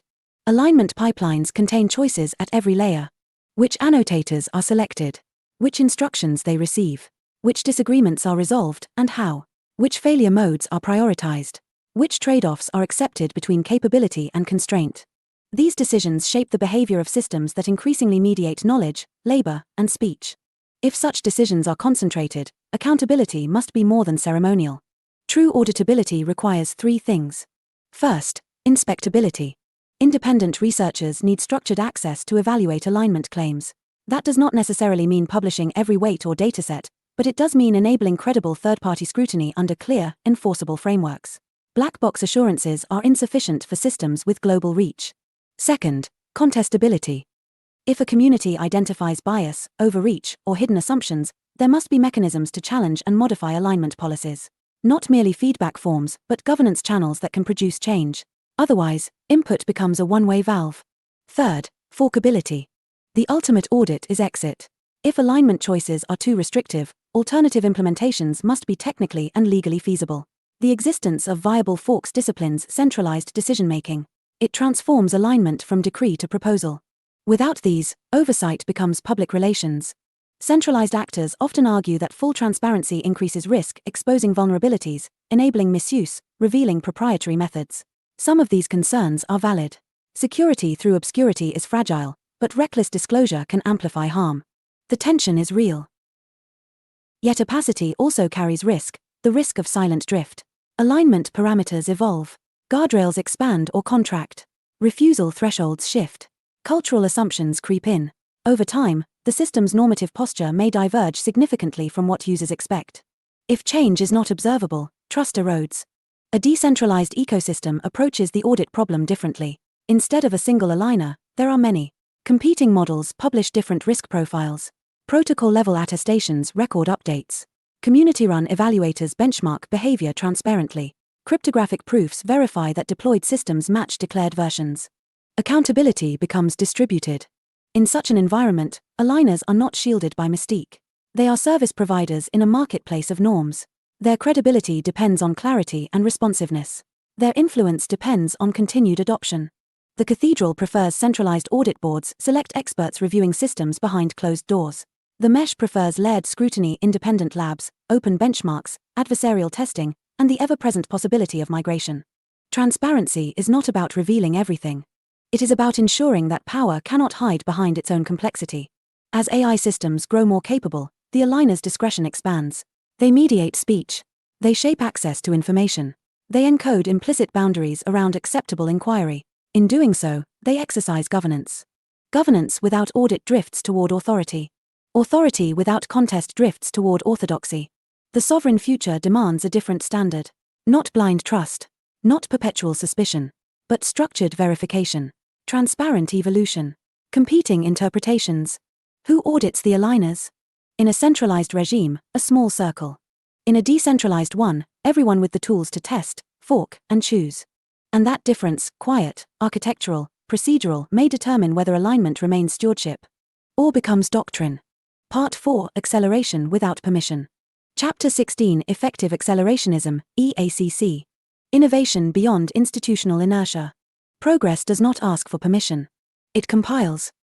Effective accelerationism, often abbreviated EACC, is less a manifesto than a posture. It rejects the idea that innovation must idle while committees deliberate. It treats technological momentum as a force to be harnessed, not restrained. Where institutions see fragility, EACC sees compounding upside. Its central wager is simple: growth in intelligence, markets, and infrastructure increases optionality faster than centralized oversight can manage it. Therefore, accelerate. Not recklessly, but relentlessly. Institutional inertia is real. Large organizations optimize for stability. They fear reputational risk. They design processes that minimize downside variance. In doing so, they often suppress radical upside. Novel architectures struggle through review boards. Unorthodox ideas die in compliance queues. EACC responds with impatience. Build first. Iterate publicly. Let markets and open competition select viable paths. Assume that decentralized actors, experimenting in parallel, will outpace centralized planners attempting to predict every failure mode. This philosophy thrives in environments where code ships faster than policy, where distributed developers can deploy globally in hours, where open-source communities fork without ceremony. Critics frame EACC as techno-libertarian bravado, speed over safety, disruption over deliberation. Sometimes that critique lands. Acceleration without reflection can magnify harm. Unchecked scaling can entrench inequities or externalize costs. But caricature misses the deeper tension. The question is not whether to move fast. It is who controls the throttle. Under centralized governance, acceleration is rationed. Licenses gate access to compute. Approval processes determine who may experiment. Innovation becomes a privilege extended by incumbents or regulators. Under EACC, acceleration is permissionless. Anyone with resources and resolve can attempt breakthroughs. Competition disciplines excess. Failures are frequent but localized. Successes propagate. The philosophy assumes that distributed experimentation yields antifragility. Many small bets outperform a few cautious ones. Technological evolution resembles biological evolution, mutation, selection, adaptation. Institutions resist this model because it erodes their coordinating authority. If innovation is happening everywhere, it is difficult to standardize, certify, or contain. Yet history suggests that transformative shifts rarely originate within tightly managed frameworks. The Internet did not wait for global consensus. Open-source software did not require centralized blessing. Cryptographic protocols spread because they worked, not because they were licensed. Acceleration does not guarantee justice. Stagnation does not guarantee safety. The sovereign interpretation of EACC reframes the debate. It is not acceleration for its own sake. It is acceleration to escape capture. To prevent intelligence from ossifying inside bureaucratic or corporate choke points. To ensure that capability growth is not monopolized by those best positioned to comply with institutional inertia. Acceleration, in this view, is decentralization in motion. But velocity requires ethics. Effective accelerationism differs from blind acceleration in one crucial respect: it acknowledges feedback. It studies emergent effects. It iterates governance alongside capability. It does not freeze progress, it evolves guardrails dynamically. The alternative, pausing innovation until institutions feel comfortable, risks concentrating development within the very entities capable of navigating those institutions. Moratoria often entrench incumbents. When only a few actors are authorized to accelerate, acceleration becomes consolidation. The EACC wager is that a plural ecosystem, racing in parallel, can out-innovate risk faster than a centralized regime can preempt it. That distributed actors, empowered to build, will generate tools to mitigate harms as they arise. It is a bet on dynamism over design. Whether that bet succeeds depends on architecture. Open protocols, interoperable systems, and accessible compute ensure that acceleration remains broadly distributed. Without them, speed amplifies monopoly. Acceleration without permission is not chaos. It is refusal to let fear calcify into gatekeeping. The future will move. The only question is whether movement is concentrated in a handful of authorized corridors or diffused across a landscape of builders unafraid to test the edges. EACC chooses the landscape and dares institutions to keep up. Chapter 17, Private Labs, Public Consequences. The tension between speed and stewardship. The lab door closes softly. Inside, clusters hum, models train, benchmarks flicker green. Outside, markets shift, classrooms adapt, elections tremble, labor reorganizes. Private labs move fast. Public systems move slow. And between them stretches a widening gap, the gap between capability and consent. In the AI era, frontier development is often concentrated inside privately funded research labs. These entities command extraordinary compute, attract elite talent, and operate under competitive pressure. Their incentive is velocity: release before rivals, scale before saturation, iterate before regulation. Speed is survival. But the consequences are not confined to shareholders. When a new model reshapes search, content creation, programming, translation, or strategic planning, the effects ripple through public life. Entire professions recalibrate. Information ecosystems mutate. Norms shift. Private action. Public consequence. This tension is structural. Private labs argue, sometimes correctly, that rapid iteration improves safety. Real-world deployment surfaces edge cases faster than hypothetical modeling.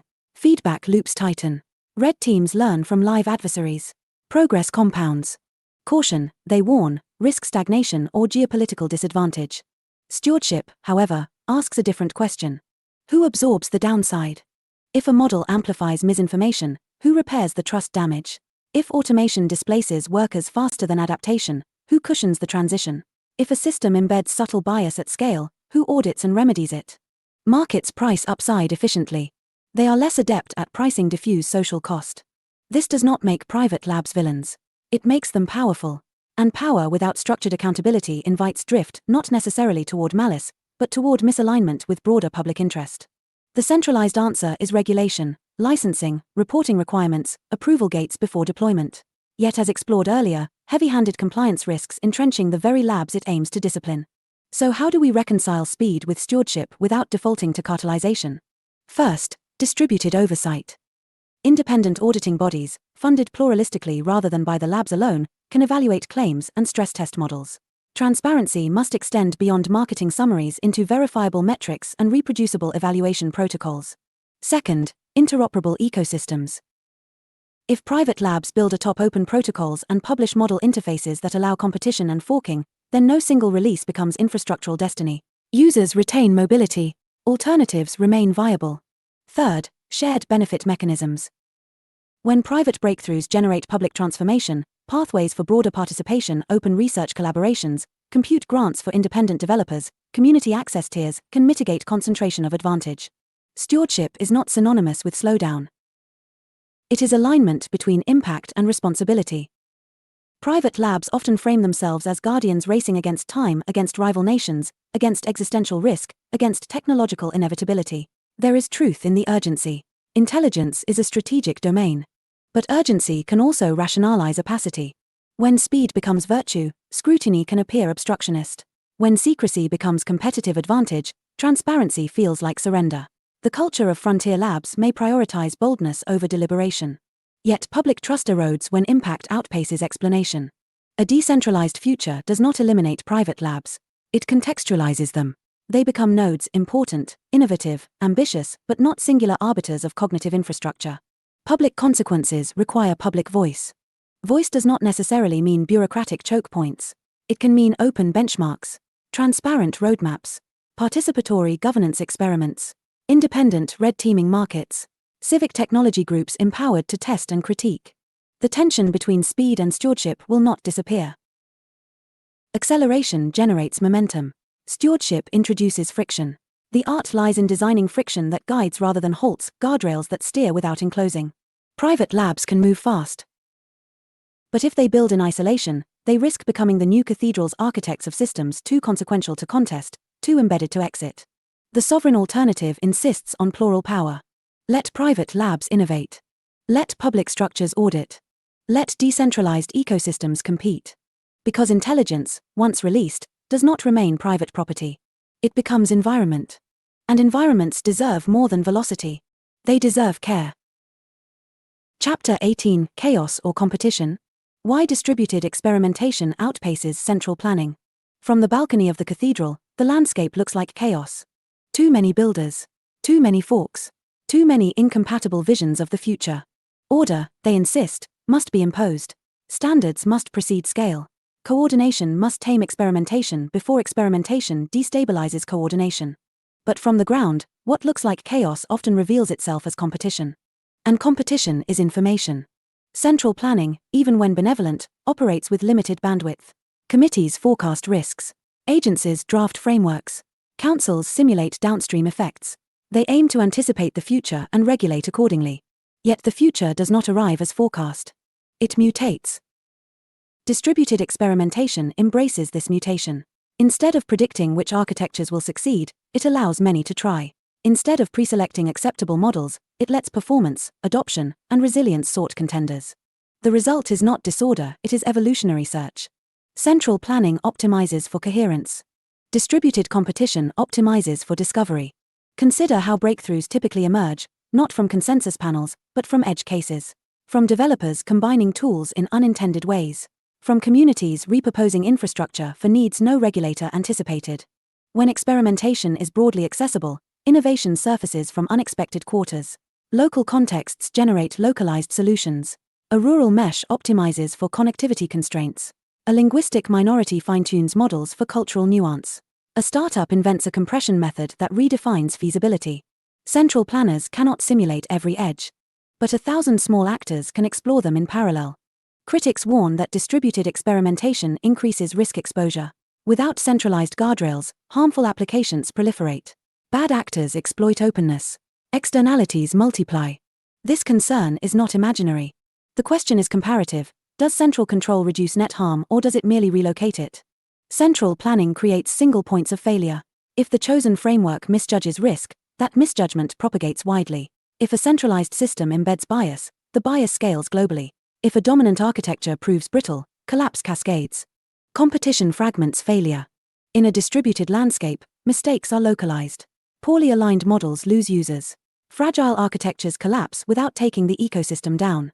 Harmful implementations face reputational and market penalties imperfect, but plural. Chaos becomes feedback. Moreover, distributed competition accelerates corrective innovation. When one actor's model reveals a vulnerability, others adapt. Open benchmarks evolve. Security practices improve. Adversarial testing becomes communal. Central planning often reacts slower because change requires institutional consensus. The sovereign argument is not that all order is oppressive. It is that premature order suppresses variation. Variation is expensive in the short term. It produces redundancy. It confuses policymakers. It complicates interoperability. It frustrates those who prefer uniform standards. But variation is anti-fragile. It creates option space. It preserves alternative pathways when dominant ones falter. It ensures that no single worldview calcifies into infrastructure. The cathedral equates uniformity with safety. The mesh equates diversity with resilience. Competition also disciplines power. When users can migrate between models, providers must remain responsive. When protocols are open, improvements diffuse rapidly. When entry barriers are low, incumbents cannot rest on regulatory fortification alone. Distributed experimentation transforms governance from preemption to iteration. Instead of attempting to eliminate all risk ex ante, the ecosystem monitors, adapts, and evolves. Norms emerge through usage. Best practices crystallize through evidence. Standards form organically around what works. Is this messy? Absolutely. But messiness is not the same as chaos. True chaos is stagnation disguised as order, where innovation slows, alternatives vanish, and a handful of planners mistake stability for inevitability. Competition, by contrast, is noisy but generative. The future of intelligence will not be tidy. It will branch, fork, collide, recombine. Attempts to freeze it into a single coordinated blueprint risk suffocating the very dynamism that makes intelligence transformative. Chaos or competition? The answer depends on perspective. To those invested in control, plurality feels unstable. To those invested in discovery, plurality feels alive. And in a world where the stakes of intelligence grow daily, aliveness iterative, adaptive, contested may prove more durable than any perfectly planned design. Because evolution does not wait for permission. It experiments. Chapter 19, The Risk of Standing Still. Stagnation as the quietest existential threat. Not all existential threats arrive with fire. Some arrive with forms. With committees. With provisional guidelines awaiting further study. With temporary pauses that quietly become permanent posture. Standing still feels responsible. It feels cautious. It feels mature in a world nervous about runaway systems. When intelligence accelerates, restraint can look like wisdom. But stagnation has a body count too. Civilizations do not collapse only from reckless speed. They decay from inertia. From the slow calcification of institutions that mistake control for competence. From risk aversion that suppresses adaptation until adaptation becomes impossible. In the AI era, stagnation is seductive. The risks are visible: misinformation, automation shocks, strategic misuse. The upsides are harder to quantify. It is easier to justify delay than to model opportunity. Yet opportunity is not abstract. Intelligence applied well can accelerate medical discovery, climate modeling, materials science, logistics optimization, and educational access. It can reduce friction in governance, amplify human creativity, and expand problem-solving bandwidth beyond historical precedent. The cost of delay is foregone progress. And foregone progress compounds. When centralized authorities attempt to freeze capability growth until alignment feels solved, they may inadvertently concentrate development in jurisdictions or organizations less inclined to freeze. Innovation does not vanish under restriction, it migrates. Stagnation at the center creates acceleration at the edges. Moreover, existential risk is not only about rogue AI systems. It is also about geopolitical imbalance, ecological collapse, pandemics, and infrastructural fragility. Advanced intelligence may be one of the few tools capable of addressing these at necessary scale. Standing still while threats evolve is not neutral. It is strategic surrender to entropy. There is also a subtler danger: intellectual stagnation. When debate narrows to a handful of sanctioned narratives, pause versus accelerate, regulate versus deregulate, the underlying architectural imagination atrophies. Fewer people experiment with alternative governance models. Fewer communities build sovereign stacks. Fewer developers explore hybrid safety frameworks. The Overton window shrinks. Innovation requires oxygen, open protocols, accessible compute, legal room to explore. When precaution becomes prohibition, oxygen thins. Talent drifts toward safer, less transformative domains. The frontier recedes. The paradox is sharp. In seeking to prevent catastrophic futures, excessive stagnation may entrench vulnerabilities that catastrophe exploits. A brittle infrastructure untested by iteration. A concentrated ecosystem unchallenged by competition. A society unpracticed in adapting to rapid change. The sovereign view does not romanticize speed. It questions paralysis. Prudence is dynamic. It evolves alongside capability. It experiments with guardrails rather than cementing them prematurely. It treats governance as iterative code, not carved doctrine. Stagnation often masquerades as safety because its harms are diffuse. There is no single event to blame. No dramatic failure. Just a gradual falling behind. A loss of adaptive capacity. A quiet erosion of relevance. The quietest existential threat is not the explosion. It is the slow fade. In a decentralized ecosystem, momentum distributes. If one node pauses, others proceed. If one jurisdiction hesitates, another tests. Learning continues somewhere. Progress remains plural. This does not eliminate risk. It diffuses it. Standing still centralizes risk in a different way. It bets that today's understanding is sufficient for tomorrow's challenges. That current institutions can anticipate emergent complexity. That delay preserves advantage rather than forfeits it. History is unkind to static powers in dynamic eras. The question is not whether to move carefully. It is whether care requires immobility. Acceleration without reflection is reckless. Reflection without motion is decay. The future will not wait for perfect consensus. Intelligence will evolve through markets, through open networks, through sovereign initiatives. The only real choice is whether evolution remains distributed and adaptive, or stalls inside risk-averse fortresses. Because the world does not end only in fire. Sometimes it simply moves on without those who chose to stand still. Part 5, Building the Pirate Layer. Chapter 20, Personal AI Nodes. Running your own cognition stack. If intelligence is infrastructure, why rent it forever? The pirate layer begins at home. Not with a data center. Not with a foundation grant. Not with a compliance certificate embossed in gold. With a node. A personal AI node is simple in concept and radical in implication. You run your own cognition stack. Your data. Your models. Your memory. Your interfaces. Not as a thin client begging favors from distant servers, but as an active participant in a distributed mesh. For decades, we outsourced thinking tools. Search, storage, recommendation, drafting, all routed through platforms optimized for scale and surveillance. Convenient. Efficient. Extractive. A personal node flips the vector. Instead of exporting your cognitive exhaust to centralized systems for refinement and resale, you internalize capability. Your assistant learns from your documents without shipping them across oceans. Your workflows integrate locally. Your history remains custody, not commodity. This is not isolationism. It is sovereignty. Technically, the stack can be modular. A locally runnable model for inference and drafting. encrypted storage for long-term memory, federated learning hooks that allow contribution to global improvements without leaking raw data, interoperable protocols that let your node communicate with others selectively, permissioned, auditable. Edge hardware grows more capable each year. Model compression techniques reduce footprint. Hybrid architectures combine local inference with optional remote augmentation. The barrier to entry lowers steadily.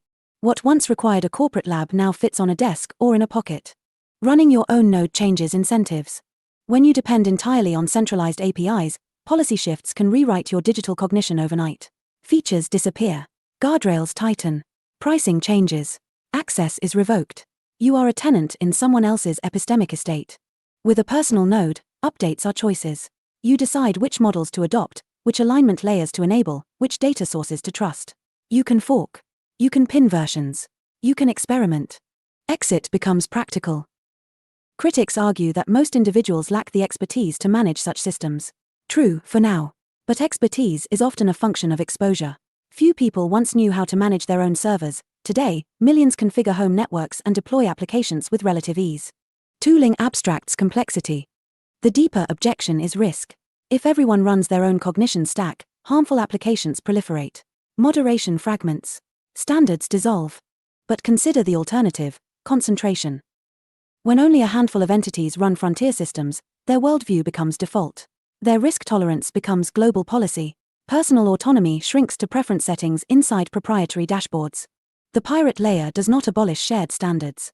It relocates them to protocols rather than platforms. Communities can publish recommended alignment modules. Professional guilds can certify toolchains.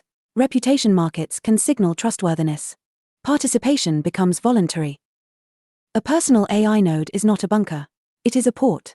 You connect to research networks. You subscribe to model updates. You contribute improvements. You join federated training pools aligned with your values. But you do so from a position of custody, not dependency. The architecture is layered. At the base, hardware you control. Above it, open source runtimes. Above them, modular models. Above them, policy layers you select or customize. Above them, interfaces that integrate with your daily life. Stacked sovereignty. There is poetry in reclaiming cognition. For centuries, tools amplified muscle. Now they amplify mind. The question is whether that amplification is leased or owned. Running your own node will not be mandatory. Many will prefer managed services. Convenience will always compete with autonomy. But the existence of the option matters. When personal nodes proliferate, centralized actors lose unilateral leverage. They must persuade rather than dictate. They must compete on quality, not lock in. The pirate layer is not about piracy in the criminal sense. It is about navigating beyond territorial waters of institutional control. About building ships small enough to maneuver, strong enough to sail, and numerous enough to form a fleet. One node is an experiment. Millions are an ecosystem. And ecosystems are harder to capture than platforms. Run your own cognition stack not because you distrust the world, but because you trust yourself enough to participate in shaping it. The future of intelligence does not belong solely to labs or legislatures. It belongs to those willing to host it. Chapter 21: Community Model Guilds. Cooperative training, shared compute, shared sovereignty. Before corporations, there were guilds. Craftspeople pooling tools. Apprentices learning in public. Standards enforced by reputation, not decree. The pirate layer resurrects that spirit, this time for cognition. A community model guild is not a startup. Not a foundation. Not a ministry. It is a cooperative of builders, users, and stewards who share compute, co-train models, and govern them collectively. Where private labs centralize, guilds federate. Where platforms extract, guilds circulate. Where institutions license, guilds accredit. The premise is simple: intelligence is too important to be monopolized, yet too powerful to be unmanaged. So manage it together. Cooperative training.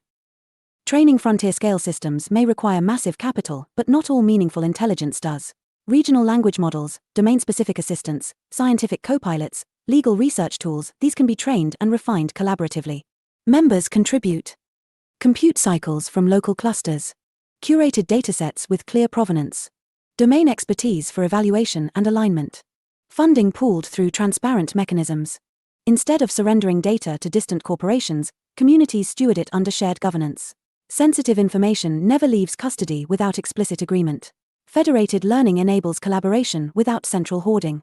The guild becomes a living research lab, distributed, iterative, plural. Shared compute. Compute is leverage. When only hyperscale providers can train competitive systems, dependency hardens. Guilds counter by aggregating resources horizontally.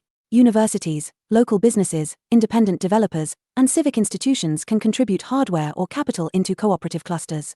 Not to rival every frontier lab overnight, but to ensure alternatives exist. Distributed compute markets, open scheduling protocols, transparent allocation rules, these reduce the likelihood that innovation bottlenecks inside a few sanctioned corridors. Shared infrastructure means shared optionality. Shared sovereignty. The deeper innovation is governance. Guilds establish charters. They vote on alignment priorities. They publish audit logs. They rotate stewardship roles. They define contribution standards and dispute resolution processes. Reputation becomes currency. Members who consistently improve model robustness gain influence. Those who undermine trust lose standing. Decisions are documented. Forks remain possible if governance drifts too far from member values. This is not utopia. Conflict will arise. Factions will disagree. But disagreement inside a cooperative is healthier than silence inside a monopoly. Guild governance scales culturally before it scales technically. A medical guild may prioritize patient privacy and diagnostic accuracy.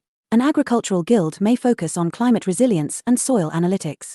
A linguistic guild may refine models for underrepresented languages. Each operates semi-autonomously, interoperable through shared protocols but sovereign in alignment. Plural intelligence. Critics will call this fragmentation. They will warn of uneven standards, duplicated effort, inefficiency. Perhaps. But efficiency is not the sole metric of civilizational health. Redundancy increases resilience. Diversity increases adaptability. Competition between guilds accelerates improvement without requiring a central arbiter. And unlike corporations, guilds are not structurally compelled to maximize profit above all. Their incentives are mission-aligned with their members. Surplus can be reinvested into research, community grants, or infrastructure expansion. The pirate layer thrives on this cooperative dynamism. Imagine a world where students apprentice inside AI guilds instead of interning solely at megafirms. Local governments partner with civic guilds rather than outsourcing entirely to proprietary vendors. Independent researchers access shared compute without surrendering IP to a centralized patron. Intelligence becomes commons adjacent, stewarded, not stripped. Guilds do not eliminate private labs or public institutions. They counterbalance them. They provide a middle topology between isolated individual nodes and towering centralized cathedrals. They make capture harder. Because capture requires concentration. And guilds diffuse it. In the end, sovereignty is not solitary. It is cooperative strength without compulsory hierarchy. The pirate layer is not a lone rebel with a laptop. It is a flotilla. And community model guilds are the ships that sail together, sharing maps, sharing wind, and refusing to dock permanently in anyone else's harbor. Chapter 22, Tokenized Governance. Incentives, voting, and programmable legitimacy. Power hides in procedure. Who gets a vote? Who counts the vote? Who can change the rules about voting? In centralized AI regimes, legitimacy flows downward. Boards appoint committees. Committees draft policies. Users click agree. Governance is something you receive, not something you enact. Tokenized governance flips the flow. Not because tokens are magic. Because incentives are programmable. At its core, tokenized governance binds participation to stake. Contributors, developers, data curators, compute providers, evaluators receive tokens representing their role in the network.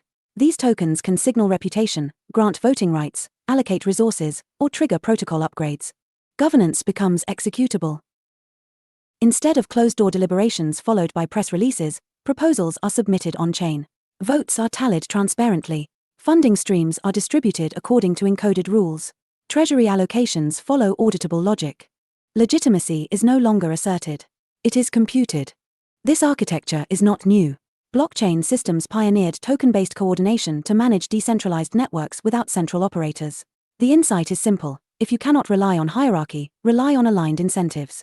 But applying tokenized governance to AI raises deeper questions. What exactly is being governed?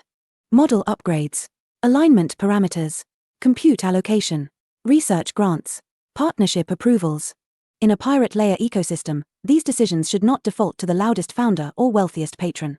They should emerge from structured, transparent processes where stake and contribution matter. Tokens can encode multiple dimensions. Utility tokens granting access to shared infrastructure. Governance tokens granting voting rights on protocol changes. Reputation tokens earned through verified contribution rather than purchased outright. The design matters. Poorly structured tokens devolve into plutocracy, one wallet, one throne. Wealth concentrates. Voting becomes ceremonial. Programmable legitimacy demands nuance. Quadratic voting mechanisms can amplify minority voices while limiting dominance by large holders. Delegated voting allows domain experts to accumulate influence without forcing every participant into constant decision fatigue. Time-weighted staking can reward long-term commitment over speculative churn. Code shapes culture. The cathedral distrusts this approach. It sees volatility, speculation, regulatory ambiguity. It fears governance by meme rather than merit. Sometimes that fear is justified. Tokenized systems can be gamed. Incentives can be manipulated. Governance can devolve into factional warfare. But so can boardrooms. The advantage of programmable governance is visibility. Rules are explicit. Treasury flows are traceable. Votes are recorded. Changes require procedural compliance. When governance drifts, forks remain possible. Forkability is the ultimate check on capture.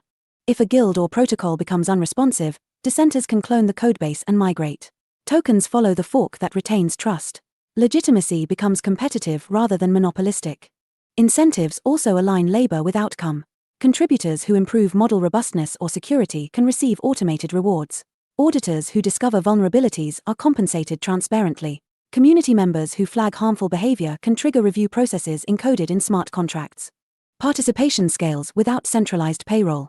Yet caution remains necessary. Not all values can be reduced to token weight. Ethical deliberation sometimes requires slow conversation, not instant voting. Governance frameworks must blend programmable logic with human judgment.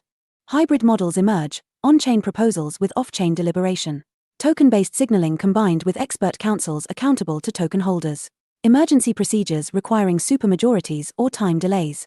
Legitimacy is layered.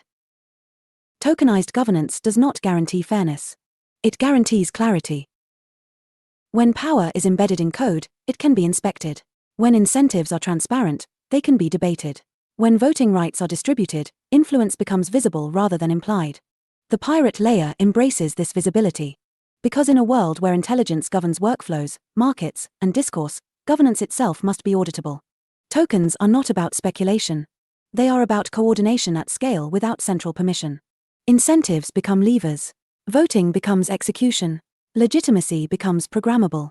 And when legitimacy can be programmed, it no longer depends solely on the blessing of institutions. It depends on participation.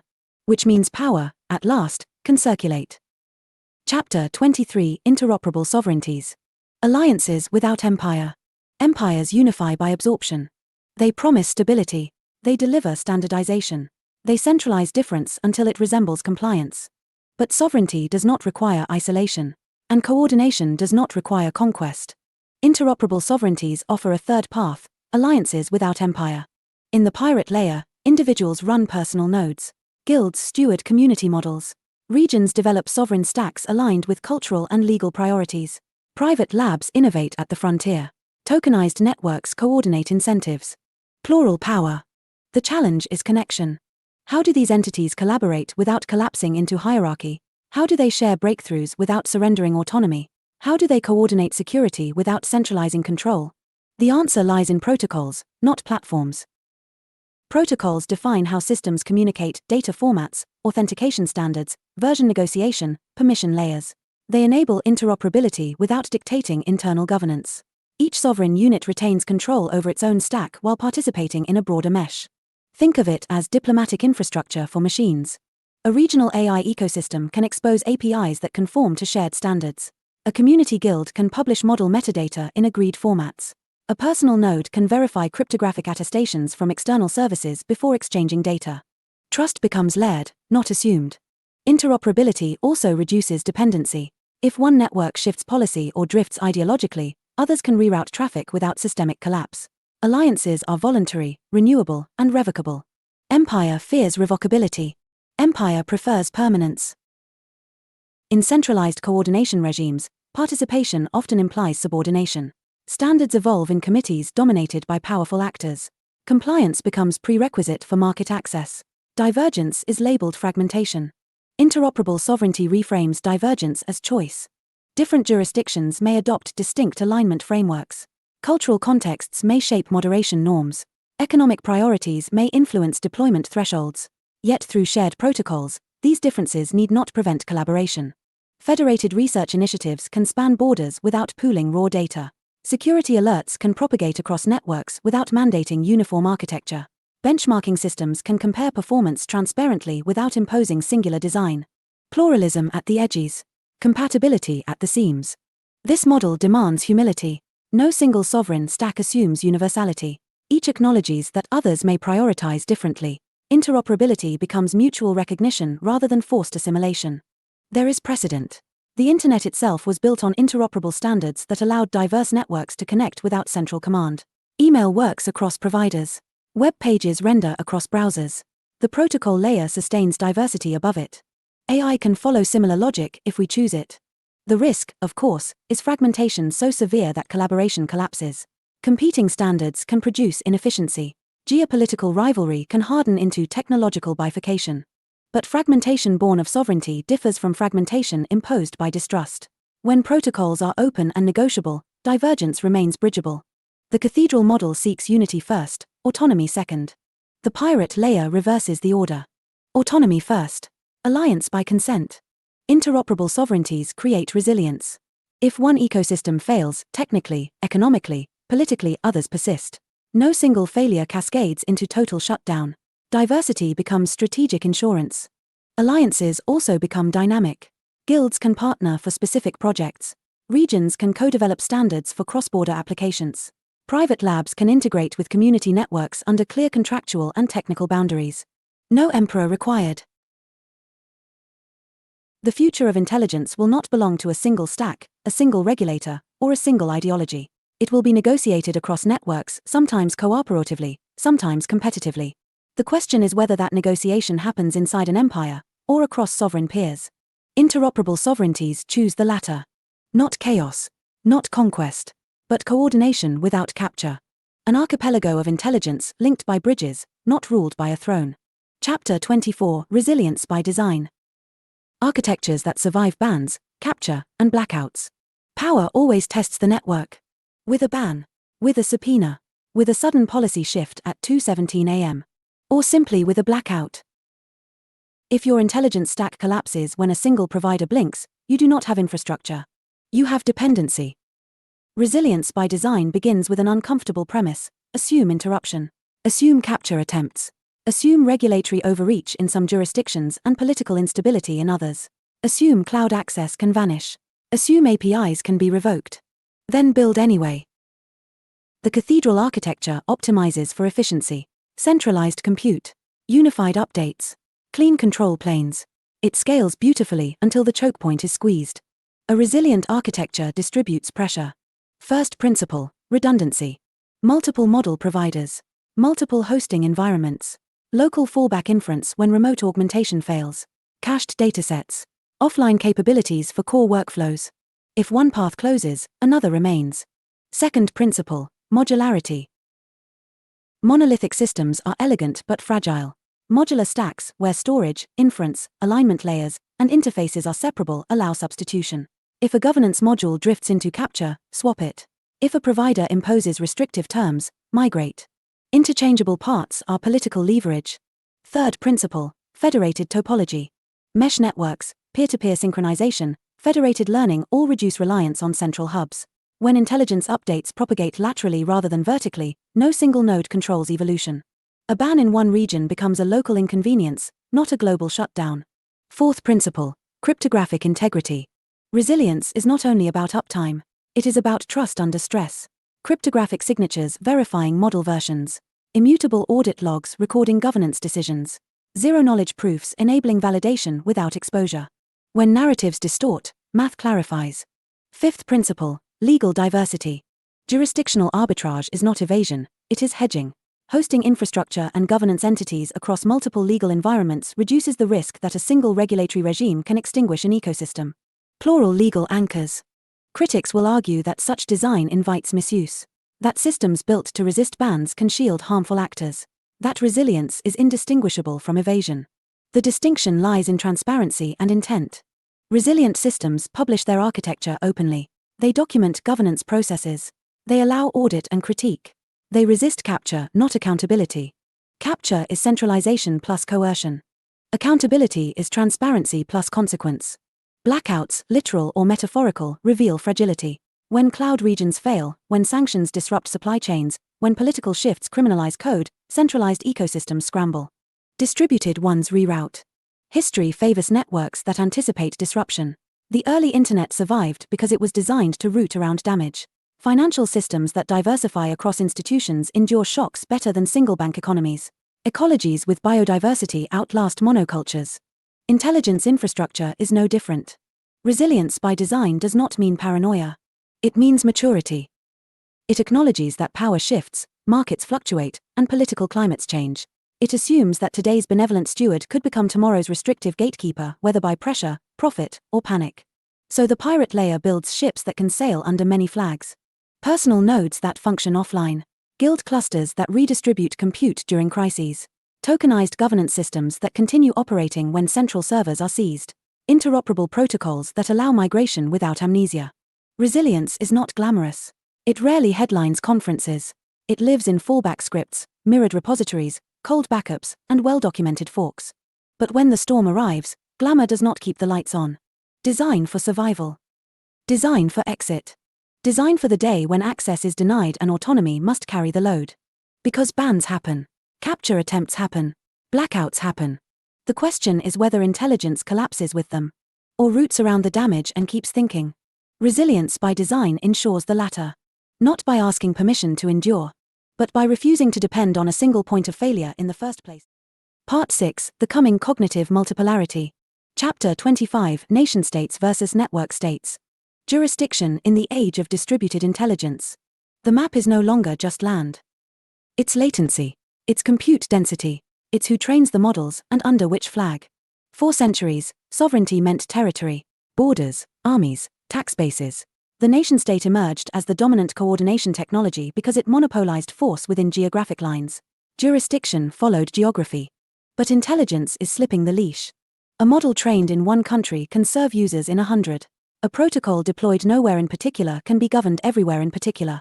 A community aligned by values can coordinate more tightly than neighbors sharing a border. The old question was, who owns this land? The new question is, who governs this mind? The nation-state response. Modern states are not passive observers. They are rapidly building domestic AI capacity, restricting exports, and shaping policy frameworks to keep strategic advantage. We see this in industrial policy and regulatory doctrine alike, from the strategic mobilization of AI under the Chinese Communist Party to the executive coordination of advanced AI policy in the United States. States understand that intelligence is infrastructure. Whoever controls foundational models influences defense, finance, media, and public administration. So they regulate. They subsidize. They restrict chip exports. They define safe deployment standards. In doing so, they assert a familiar principle: sovereignty over activity affecting their citizens. Yet distributed intelligence complicates enforcement. Open-source models can be mirrored globally. Federated systems can train across borders without central servers. A governance token does not ask for a visa. The state's toolkit, licenses, fines, sanctions still matters. But it struggles when the locus of control dissolves into protocol. The rise of the network state.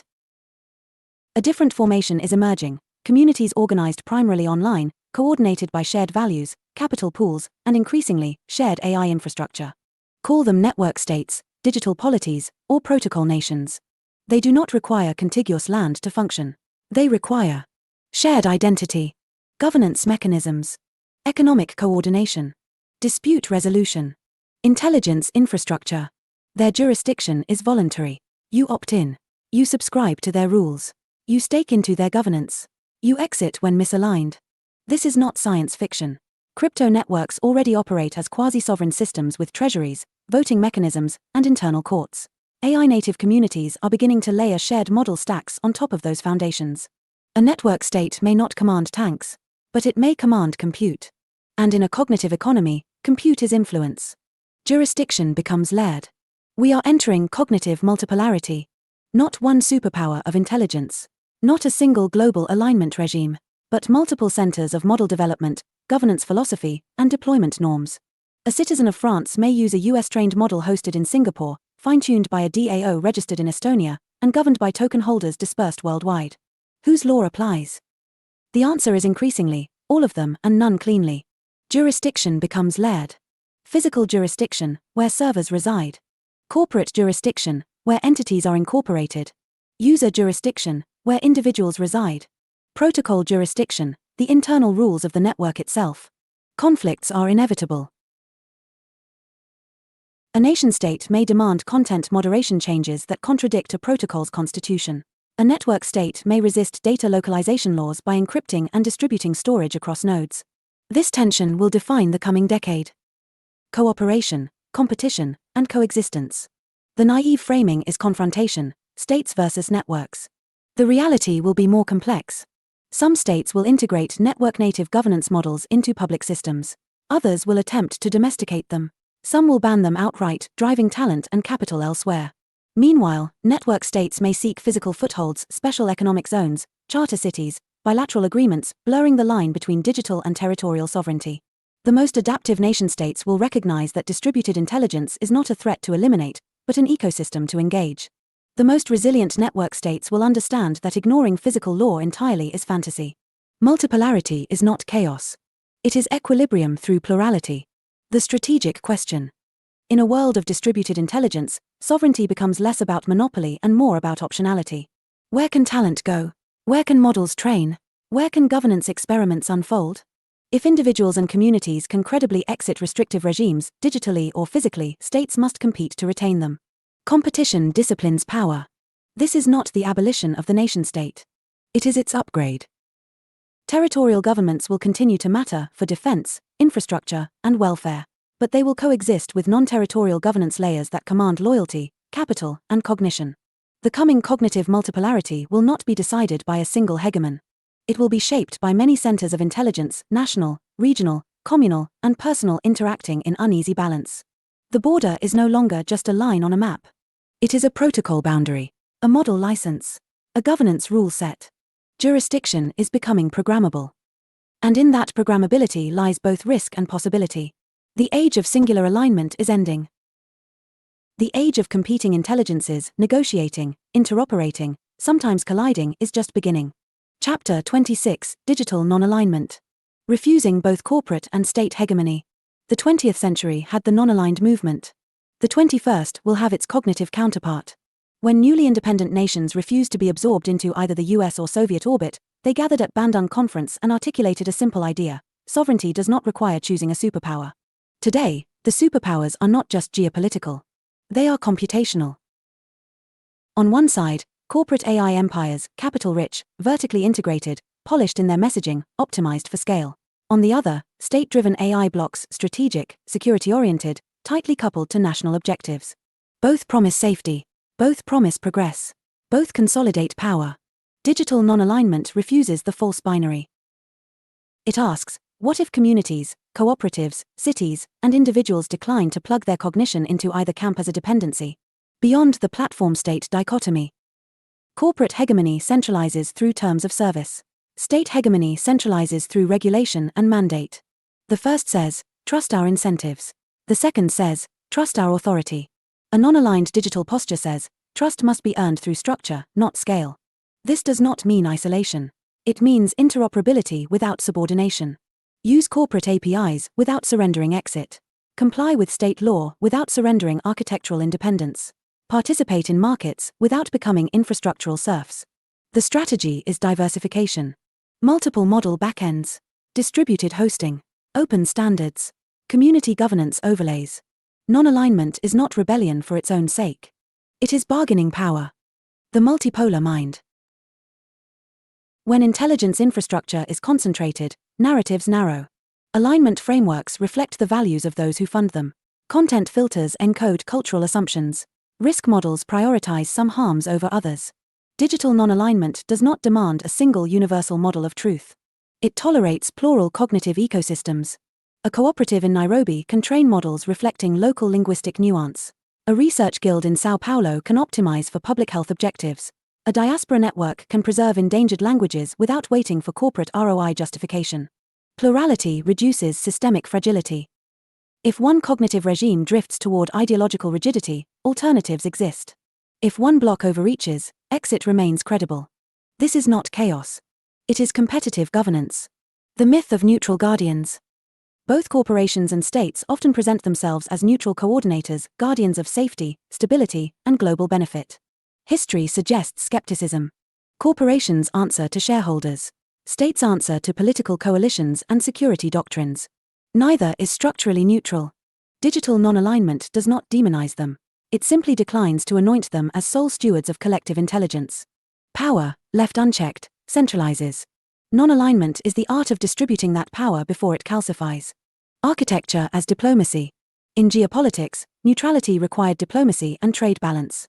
In digital systems, neutrality requires architecture. Open source cause to prevent total capture. Federated learning to avoid centralized choke points. Cryptographic verification to preserve trust across blocks. Tokenized or cooperative governance to anchor accountability locally. These are not ideological gestures. They are structural hedges. If a corporation tightens licensing terms, you fork. If a state mandates backdoors, you reroute. If a jurisdiction criminalizes a protocol, you redeploy. Non-alignment survives because it designs for optionality. The costs of independence. There is no romanticism here. Non-alignment is harder. You lose economies of scale. You manage complexity. You bear responsibility for your own stack. Convenience tempts consolidation. It always does. But the cost of dependency reveals itself later when policies shift, access narrows, or political winds change. Independence is expensive upfront. Dependency is expensive at the worst possible moment. A new movement without a summit. There may be no single gathering like Bandung for the digital age. No grand declaration signed by heads of state. Instead, there will be quiet choices. A university choosing open models over exclusive contracts. A city deploying community-run AI infrastructure. A cooperative hosting its own inference nodes. A developer refusing a closed ecosystem lock-in. Non-alignment becomes real through accumulation. Small refusals. Distributed experiments. Interoperable sovereignties. Refusal as creation. To refuse hegemony is not to withdraw from the world. It is to create parallel capability. It is to say, we will collaborate, trade, and integrate, but we will not collapse our autonomy into your stack. In a cognitively multipolar world, alignment is not singular. It is negotiated.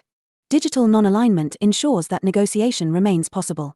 Not through slogans. Through architecture. Through exit. Through the quiet insistence that intelligence, like sovereignty, should never belong to only one throne. Chapter 27: AI Trade Wars and Model Embargoes. The geopolitics of compute. Oil shaped the 20th century. Compute is shaping the 21st. Not just chips. Not just data centers. But the full stack: silicon, software, talent, training data, model weights, and the energy that feeds them. Where oil once determined military reach, compute now determines cognitive reach.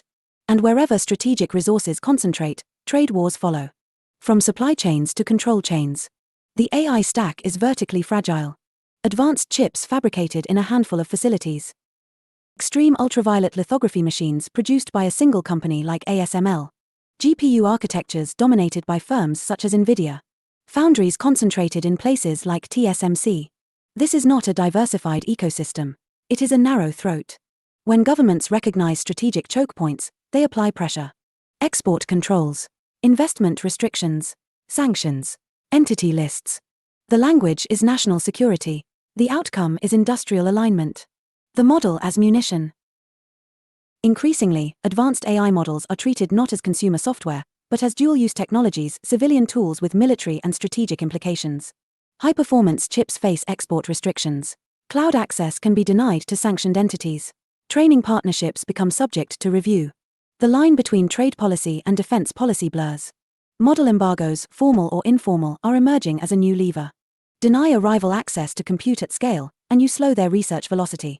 Deny access to frontier weights, and you widen the capability gap. But this strategy cuts both ways. When one bloc restricts, the other invests domestically. Substitution follows sanction. The acceleration of fragmentation. Trade wars rarely freeze progress. They redirect it.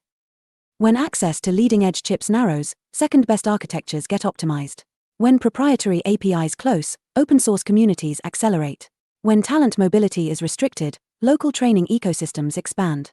The result is fragmentation. Instead of one globally integrated AI ecosystem, we see parallel stacks emerging. Distinct hardware standards. Divergent model governance norms. Separate cloud infrastructures. Competing alignment philosophies. Multipolarity hardens. Interoperability weakens. Global efficiency declines, but local resilience increases. The compute arms race. Subsidies now rival Cold War space budgets. States pour billions into semiconductor fabrication plants. Strategic stockpiles of GPUs emerge. Energy policy becomes AI policy, because training frontier models demands immense power density. The arms race is not just about who builds the biggest model. It is about who controls. Fabrication capacity. Supply of rare materials. Grid stability. Talent pipelines. Capital allocation. Compute is industrial policy with a power cable attached. Collateral damage. Trade wars rarely harm only their targets. Startups lose access to markets. Researchers face collaboration barriers. Open science slows under compliance burdens. And smaller nations, without domestic chip industries, are forced to choose sides or accept dependency. This is the quiet consequence of compute geopolitics. Concentration pressures everyone. The strategic dilemma. There is logic behind restrictions. No state wants to empower a strategic adversary with tools that could enhance cyber warfare, autonomous weapons, or information operations. But excessive restriction can backfire. Isolation breeds parallel innovation ecosystems. Parallel ecosystems reduce interdependence. Reduced interdependence lowers the cost of confrontation. Interdependence, for all its inefficiencies, can stabilize. The challenge is calibrating control without triggering total bifurcation. The pirate layer response. In a world of AI trade wars, resilience becomes practical, not ideological. Diversified hardware supply chains. Open model alternatives. Edge inference reducing reliance on hyperscale clouds. Regional fabrication initiatives. Energy decentralization. If compute becomes geopolitical leverage, distributed compute becomes geopolitical insulation. Small actors cannot outspend superpowers. But they can avoid overexposure. A question of strategy. Will AI follow the path of nuclear technology, tightly controlled, club-based, strategically restricted? Or the path of the internet, messy, proliferated, difficult to contain? The answer may be both. Frontier compute will remain concentrated. Applied intelligence will proliferate. The tension between restriction and diffusion will define the next decade. Trade wars over oil reshaped borders. Trade wars over compute will reshape cognition itself. The geopolitics of AI is not just about who wins. It is about whether intelligence becomes a shared global substrate or a series of fortified silos guarded by export licenses and firewalls. Either way, the era of neutral supply chains is over. Compute has chosen a side. And every nation, company, and community must now decide how exposed they want to be. Chapter 28, From Users to Operators. The psychological shift required for sovereignty. Empires do not begin with armies. They begin with habits. The habit of clicking agree. The habit of outsourcing judgment. The habit of mistaking access for ownership. For decades, we have been trained to be users, tenants in digital kingdoms we do not control. We borrow platforms. We rent identities. We speak through channels that can be throttled, shadowed, or switched off. A user asks, what features are available? An operator asks, what can I run? That is the shift. Sovereignty is not merely technical. It is psychological. It is the refusal to confuse convenience with freedom. It is the willingness to tolerate friction in exchange for agency. It is the decision to host your own mind stack, even imperfectly, rather than permanently leasing cognition from a distant authority. The user mindset seeks updates. The operator mindset forks. The user waits for policy changes. The operator writes configurations. The user fears instability. The operator designs redundancy. Becoming an operator means understanding that intelligence is infrastructure. And infrastructure must be owned, audited, and, when necessary, rebuilt. It means recognizing that your data is not exhaust, it is territory. That your model is not a toy, it is a tool of leverage. That governance is not a spectator sport, it is a participation protocol. This does not require everyone to become a machine learning engineer. It requires a cultural upgrade, communities that share compute, guilds that pool training resources, alliances that interoperate rather than submit. It requires learning enough to not be mystified and building enough to not be dependent. There will be discomfort. Sovereignty is heavier than subscription. Running a node is harder than refreshing a feed. But power rarely arrives pre-installed. The future will not be divided between those who use AI and those who don't. It will be divided between those who operate intelligence and those operated by it. Choose your posture. The fleet does not need more passengers. It needs crew. Epilogue: the fleet sets sail. A declaration of distributed intent. Empires build fortresses. Networks build fleets. Fortresses assume permanence. Fleets assume weather. We have crossed from the age of centralized cognition into something stranger, an era where intelligence is no longer confined to a handful of institutions, nor guaranteed to remain there. The map is fracturing. The centers are multiplying. The tide is moving. This is not a manifesto of destruction. It is a declaration of distribution. We have seen how coordination becomes consolidation, how safety becomes gatekeeping, how regulation becomes moat, how alignment becomes ideology when concentrated long enough. And yet, we have also seen something else. Open source communities outpacing incumbents. Local clusters training models in languages the giants ignored. Federated systems learning without surrendering raw data. Guilds forming where corporations once monopolized. The pattern is unmistakable. Intelligence wants to flow. The fleet sets sail not to conquer, but to connect. Personal AI nodes humming on local hardware. Community model guilds pooling compute like grain in a commons. Tokenized governance systems experimenting with legitimacy. Interoperable sovereignties trading insight without kneeling.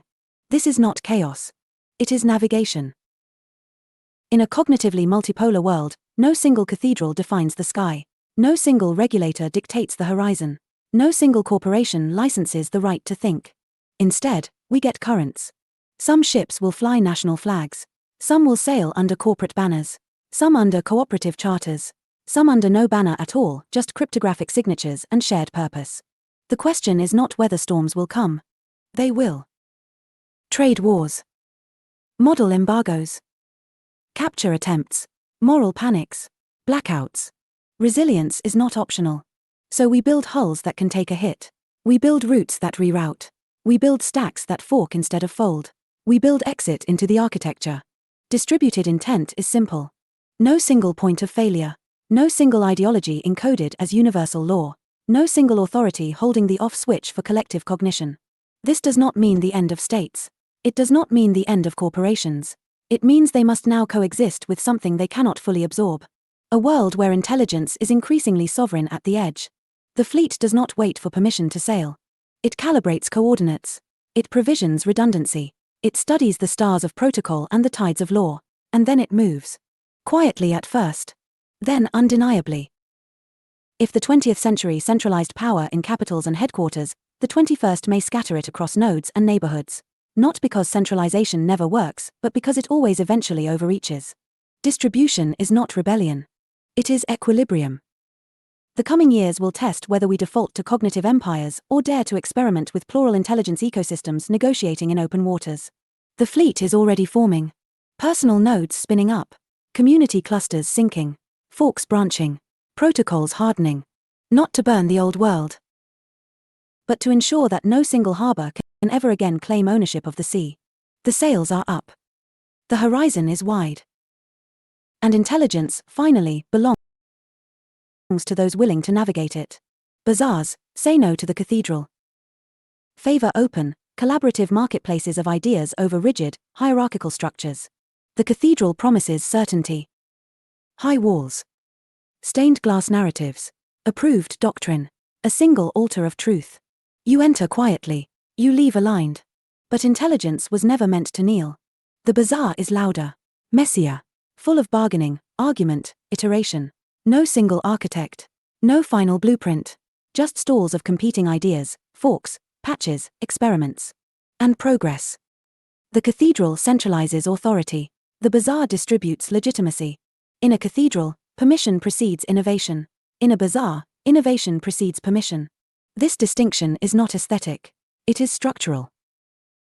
When AI development consolidates inside a handful of institutions, corporate labs, state agencies, philanthropic foundations, intelligence becomes vertically governed. The flow of ideas narrows. Compliance frameworks expand. Risk committees multiply. The velvet rope tightens. The justification is stability. The cost is dynamism. The bazaar model rejects the premise that cognition must be centrally ordained to be safe. Instead, it assumes that resilience emerges from multiplicity. Open repositories. Forkable model weights.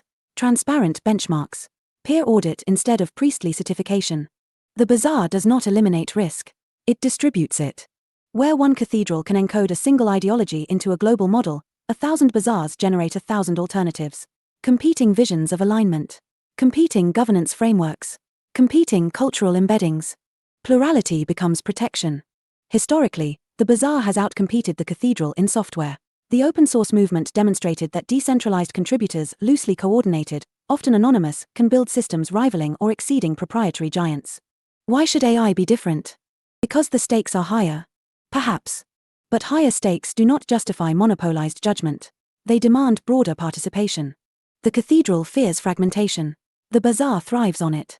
Fragmentation is not failure. It is evolutionary pressure. Weak ideas collapse. Strong ones spread. Forks diverge and occasionally reconverge. Innovation compounds at the edges. In a cathedral, dissent is heresy. In a bazaar, dissent is feature discovery. This does not mean chaos.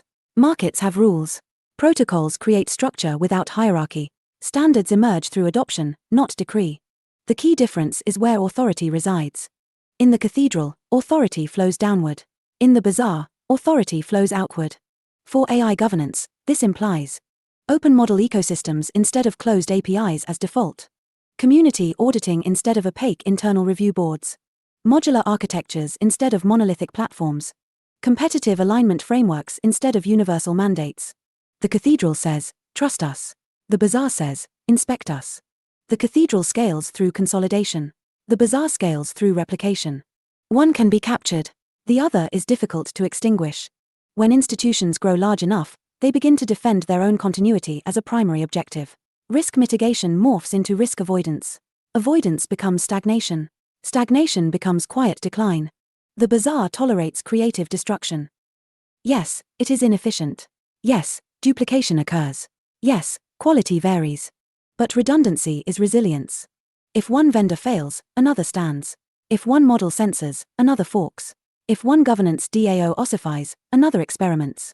The bazaar assumes imperfection and builds around it. The cathedral assumes authority and defends it. In the coming cognitive multipolarity, we must decide which architecture governs intelligence. A single aligned tower? Or 1,000 interoperable marketplaces? To say no to the cathedral is not to abolish institutions. It is to deny them monopoly over cognition.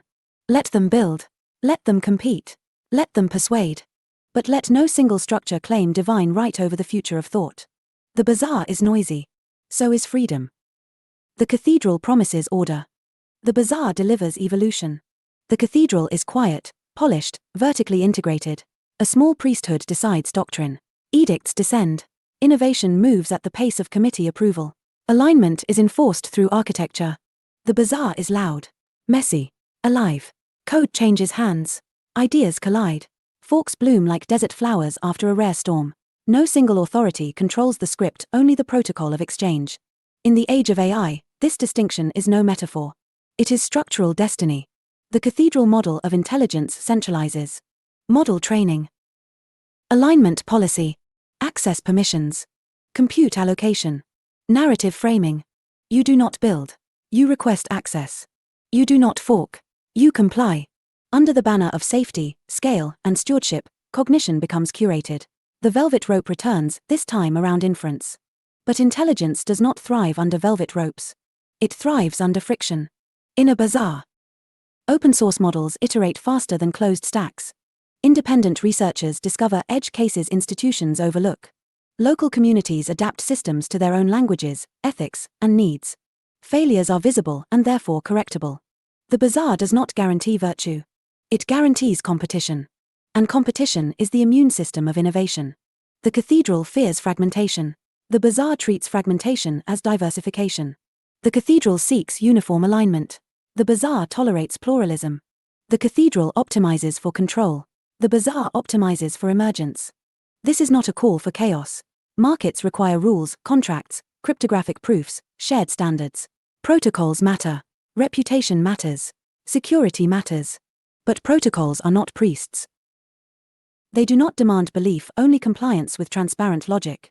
In decentralized AI governance, the bazaar becomes infrastructure. Distributed model hubs. Federated training guilds.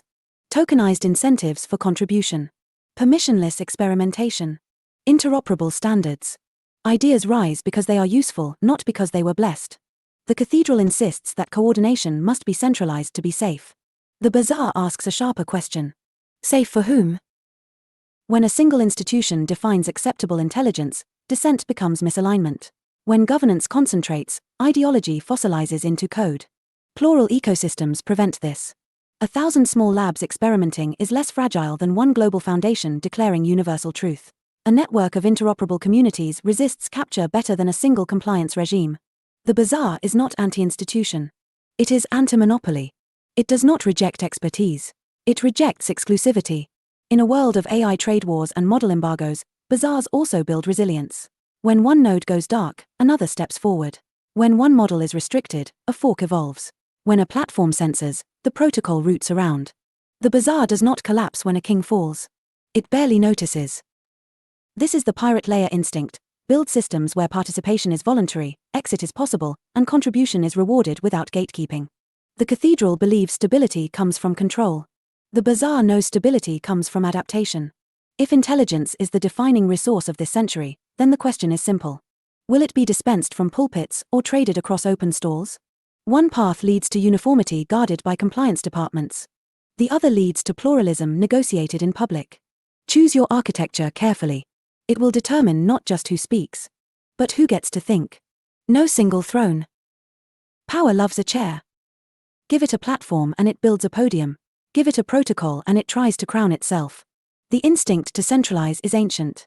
One king, one capital, one canonical version of truth. It feels efficient. It feels orderly. It feels safe. Until it calcifies. In the age of distributed intelligence, the greatest risk is not malevolence. It is monoculture. A single model stack defining acceptable thought. A single regulatory block setting global cognitive defaults. A single corporate interface mediating the majority of human-machine interaction. A single throne. History is unkind to thrones that control too much. When authority centralizes cognition, dissent becomes deviation. Innovation becomes exception. Alignment becomes doctrine. Even good intentions, concentrated long enough, harden into orthodoxy. Distributed systems reject the throne not out of spite, but out of structural wisdom. Plural nodes outperform singular rulers. Many labs training models in parallel reduce systemic blind spots. Multiple governance frameworks allow experimentation in public policy for AI. Interoperable protocols enable migration without collapse. Forking remains possible. Exit remains credible. No single failure cascades into total shutdown. This is not anarchy. It is polycentric order. Cities govern differently from nations. Cooperatives differ from corporations. Open communities differ from state agencies. Each experiments within its sphere. Each competes for legitimacy. Each can be left if it overreaches. The throne hates exit. Distributed architecture encodes it. In a multipolar cognitive world, authority becomes conditional. Influence must be renewed through performance, transparency, and adaptability. Power no longer rests on inherited centrality but on continued relevance. And relevance can be challenged. The future of intelligence should resemble a constellation, not a crown. Constellations guide. Crowns command. One invites navigation. The other demands obedience. No single throne is not a slogan. It is a design constraint. Avoid single points of failure. Avoid single narratives encoded as universal law. Avoid single funding streams defining global research priorities. Avoid single choke points controlling compute or access. When coordination is necessary, make it federated. When standards are needed, make them open. When governance forms, make them interoperable. The goal is not to eliminate leadership. It is to prevent coronation. Because intelligence, human or artificial, evolves through tension, dialogue, and diversity. Concentrated authority narrows that spectrum. Distributed authority expands it. If this century belongs to cognition, then its stability will depend on resisting the gravitational pull of the singular ruler. Let there be centers. Let there be alliances. Let there be temporary stewards. But let there never again be one throne from which all thought must pass. A network does not kneel. It roots. Only interoperable vessels, answerable to their crews. A fleet is strong not because its ships are identical, but because they can sail together. Interoperability is the difference between a navy and a flotilla of stranded ego projects. If each vessel speaks a private language, guards proprietary maps, and refuses to dock, the ocean becomes a battlefield of isolation. But when ships share signals, charts, and protocols, coordination emerges without conquest. In the age of distributed intelligence, vessels are model stacks, data cooperatives, governance DAOs, local compute clusters, national AI programs, research guilds. They will differ in design. Some will optimize for speed. Some for safety. Some for linguistic preservation. Some for frontier research. Uniformity is not the goal. Compatibility is. Interoperability means open standards for model exchange, portable identities and credentials, data schemas that travel, APIs that do not trap, governance systems that can federate without dissolving. It is the quiet architecture of dignity. Without it, exit is expensive. Without it, competition is illusion. Without it, cooperation requires surrender. A vessel that cannot dock elsewhere is not sovereign. It is captive to its harbor. But interoperability alone is insufficient. A ship may be technically compatible with the fleet and still ruled like a floating monarchy, answerable to their crews. That is the second constraint. AI systems, communities, and institutions must be accountable to those who rely on them. Not abstract shareholders alone. Not distant ministries alone. Not founders whose equity outweighs their users. Crews deserve transparent governance rules, visible update logs and policy changes, meaningful voting or representation mechanisms, clear exit pathways with portable data and assets. If a captain changes course without consent, the crew must have recourse. If the hull weakens, the crew must see the cracks. Distributed intelligence does not eliminate hierarchy. It makes hierarchy conditional. Leadership becomes service. Authority becomes revocable. In practice, this may look like token-based governance with quadratic or reputation-weighted voting, cooperative ownership models for AI infrastructure, public auditability of model changes, multi-stakeholder oversight boards with real teeth, federation treaties between networks instead of acquisition. The cathedral builds a single grand vessel and demands tribute. The fleet builds many ships and lets them trade, collaborate, compete. Some will sink. Some will merge. Some will become flagships. But none should be unsinkable by design. Unsinkable ships breed complacency. Accountable ships breed trust. The ocean ahead, trade wars, regulatory storms, technological leaps will test hulls and crews alike. Interoperable vessels can cluster for defense, redistribute cargo, reroute around blockades. Monoliths cannot. Only interoperable vessels, answerable to their crews, is not poetry for its own sake. It is survival math. Because when intelligence becomes infrastructure, governance becomes navigation. And in open waters, no ship should claim divine right over the sea. Let the vessels connect. Let the crews decide. Let the fleet adapt. That is how distributed intent becomes durable civilization. Appendix. A draft charter of digital cognitive rights. Proposed for open revision, forkable by design. Preamble. We recognize intelligence, human and artificial, as a foundational force shaping economic power, political agency, and cultural expression. As computation becomes a primary medium of thought, the governance of digital cognition becomes inseparable from the governance of society itself. To prevent concentration, coercion, and cognitive disenfranchisement, we propose the following rights as a baseline for any legitimate AI ecosystem. This charter is not a decree. It is a starting protocol. Fork it. Improve it.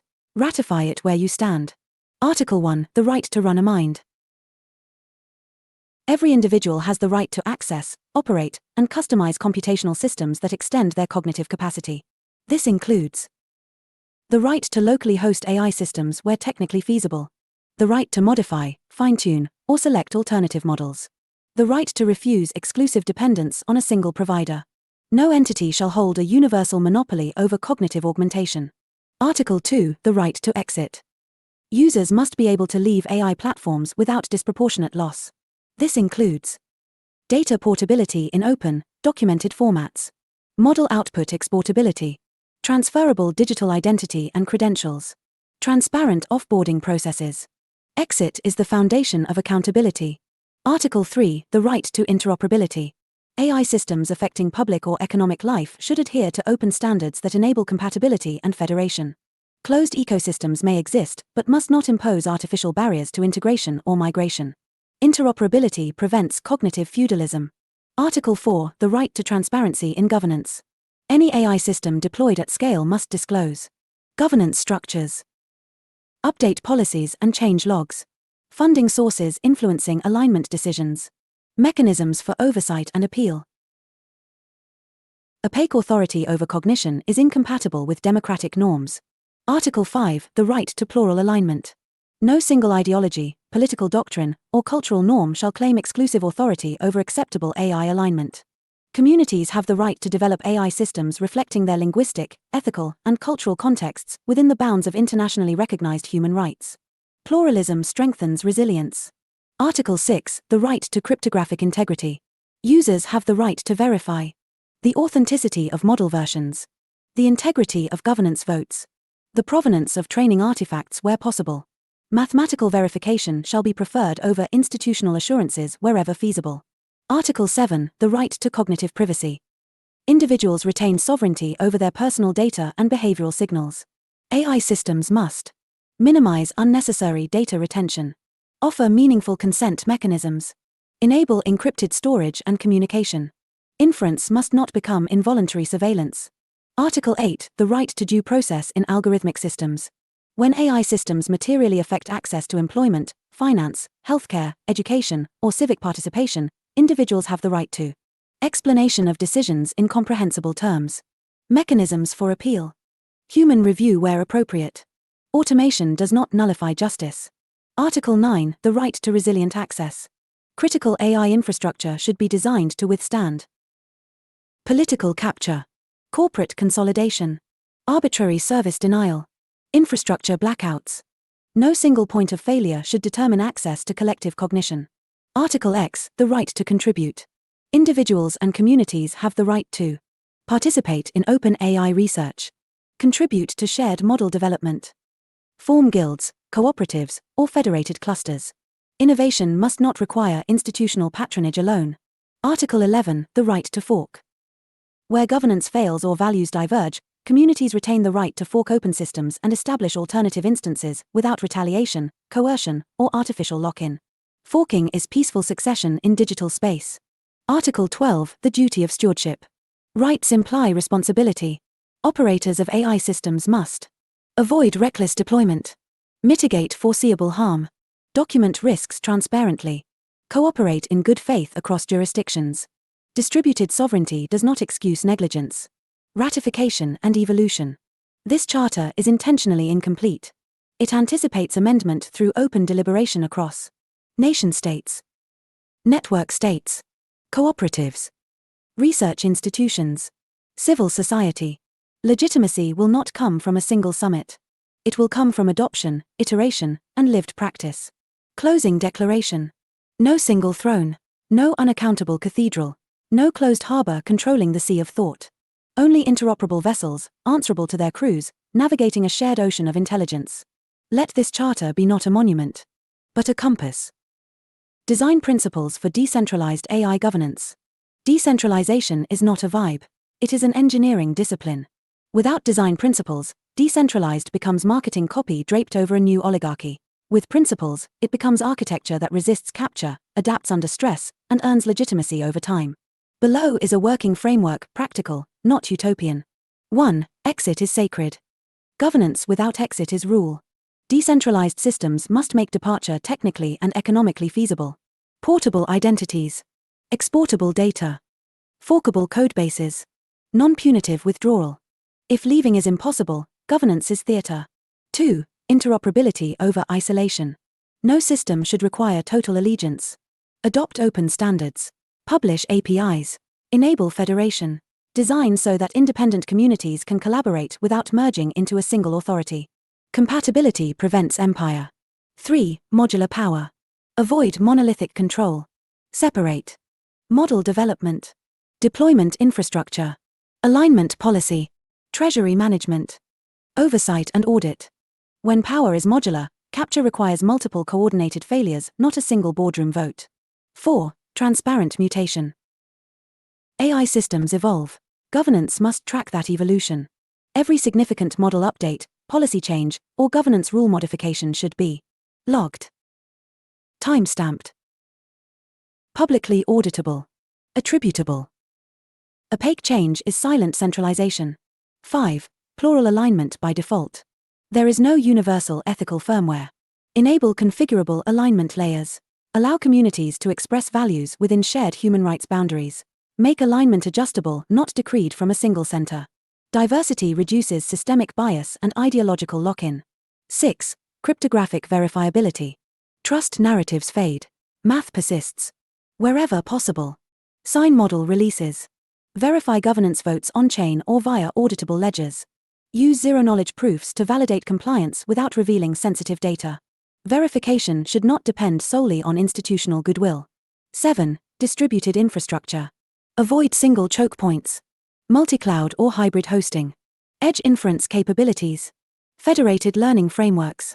Redundant storage nodes. Resilience is governance. A system that collapses under pressure is not sovereign.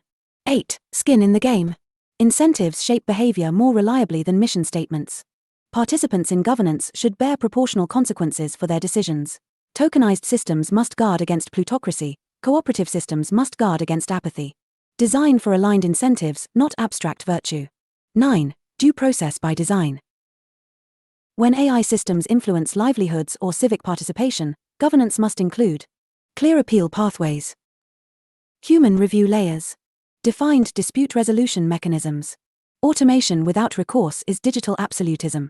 10. Anti-capture mechanisms. Every decentralized system drifts toward centralization unless actively countered. Incorporate. Term limits for key roles. Rotating committees. Quadratic or reputation-weighted voting. Transparency around concentrated token holdings. Emergency fork provisions. Assume capture attempts will happen. Design accordingly. 11. Jurisdictional layering. Decentralized governance must coexist with territorial law. Structure entities across multiple legal environments when appropriate. Clarify which layer governs what, protocol rules, community norms, or state regulation. Ambiguity invites conflict. Clarity invites cooperation. 12. Progressive decentralization. Not everything must begin fully decentralized. Early coordination can accelerate development. But central scaffolding should include a roadmap for diffusion of authority. Temporary leadership must not become permanent monarchy. 13. Legibility without surveillance. Transparency does not require total exposure. Balance public auditability with privacy protections. Publish governance data without harvesting unnecessary user information. Legibility builds trust. Surveillance erodes it. 14. Competition as stability. Encourage parallel implementations, independent clients, and competing model stacks. Redundancy may appear inefficient, but it prevents systemic collapse and ideological monopoly. Monocultures fail dramatically. Ecosystems adapt. 15. Stewardship, not sovereignty theater. Decentralization is not an excuse for irresponsibility. Operators must disclose risks, mitigate foreseeable harm, respond to credible threats, collaborate across networks in crisis. Sovereignty without stewardship devolves into fragmentation. The meta principle: design against yourself. Assume your system will someday be led by someone less wise than you. Assume incentives will distort. Assume markets will consolidate. Assume power will tempt. Then build guardrails strong enough to survive that future. Decentralized AI governance is not about eliminating authority. It is about distributing it so widely, transparently, and interoperably that no single node can claim divine right over collective cognition. No single throne.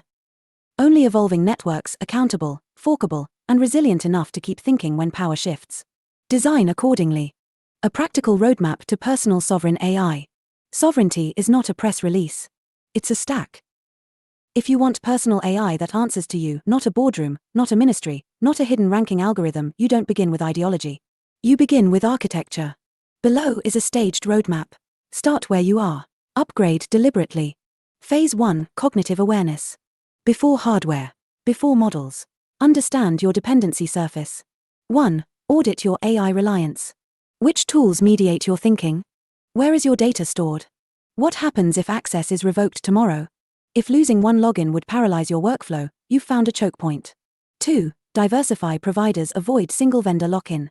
Use multiple AI tools for different functions. Export your data regularly. Optionality is the first form of sovereignty.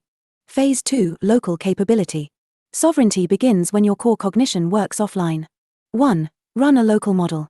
Use open-weight models optimized for consumer hardware. Start with small models, scale as hardware permits. Keep at least one offline-capable assistant. Even limited local inference changes your leverage. 2. Personal data vault. Store your notes, research, and embeddings locally. Use encrypted storage. Maintain regular backups online and offline. Your data is territory. Defend it accordingly. Phase 3, modular stack design. Avoid monoliths. Build layers. 1. Separate components. Model, inference engine. Retrieval system, your knowledge base. Interface layer. Automation agents. If one layer fails, others survive. 2. Open formats only use documented file formats and open APIs. Avoid proprietary data schemas wherever possible. Closed formats are cognitive gravity wells. Phase 4. Identity and portability. Your digital identity must outlive platforms. 1. Decentralized identity. Adopt portable identity systems, DID frameworks, cryptographic keys. Avoid tying your entire online presence to one provider. 2. Credential portability. Own your own certificates, training artifacts, creative outputs. Store proofs locally. Reputation should be transferable, not rented. Phase 5. Compute resilience. Now you move beyond solo capability. 1. Edge plus cloud hybrid. Local inference for privacy-sensitive tasks. Cloud compute for heavy workloads. Never rely exclusively on hyperscale providers. Redundancy is autonomy. 2. Join a compute cooperative. Participate in community GPU pools or shared clusters. Collective capacity reduces vulnerability to model embargoes or price shocks. Phase 6. Governance participation. Personal sovereignty scales through collaboration. 1. Support open model ecosystems. Contribute testing, documentation, or fine-tuning resources. Participate in governance discussions. Don't just consume, co-create. 2. Back interoperable standards. Advocate for and adopt systems that federate rather than capture. Interoperability is political power disguised as engineering. Phase 7. Legal and jurisdictional awareness. Sovereignty without legal literacy is naive. Understand your local regulations around hosting, encryption, and AI deployment. Distribute assets across jurisdictions when appropriate. Separate personal experimentation from commercial deployment structures. Geography still matters even in cyberspace. Phase 8. Personal alignment. Sovereignty is not just control, it's responsibility. Define your own ethical boundaries. Data sharing thresholds. Automation limits. Security practices. Don't outsource your moral defaults to a model provider. Phase 9. Emergency preparedness. Assume disruption. Prepare for account bans, API revocations, cloud outages, regulatory changes.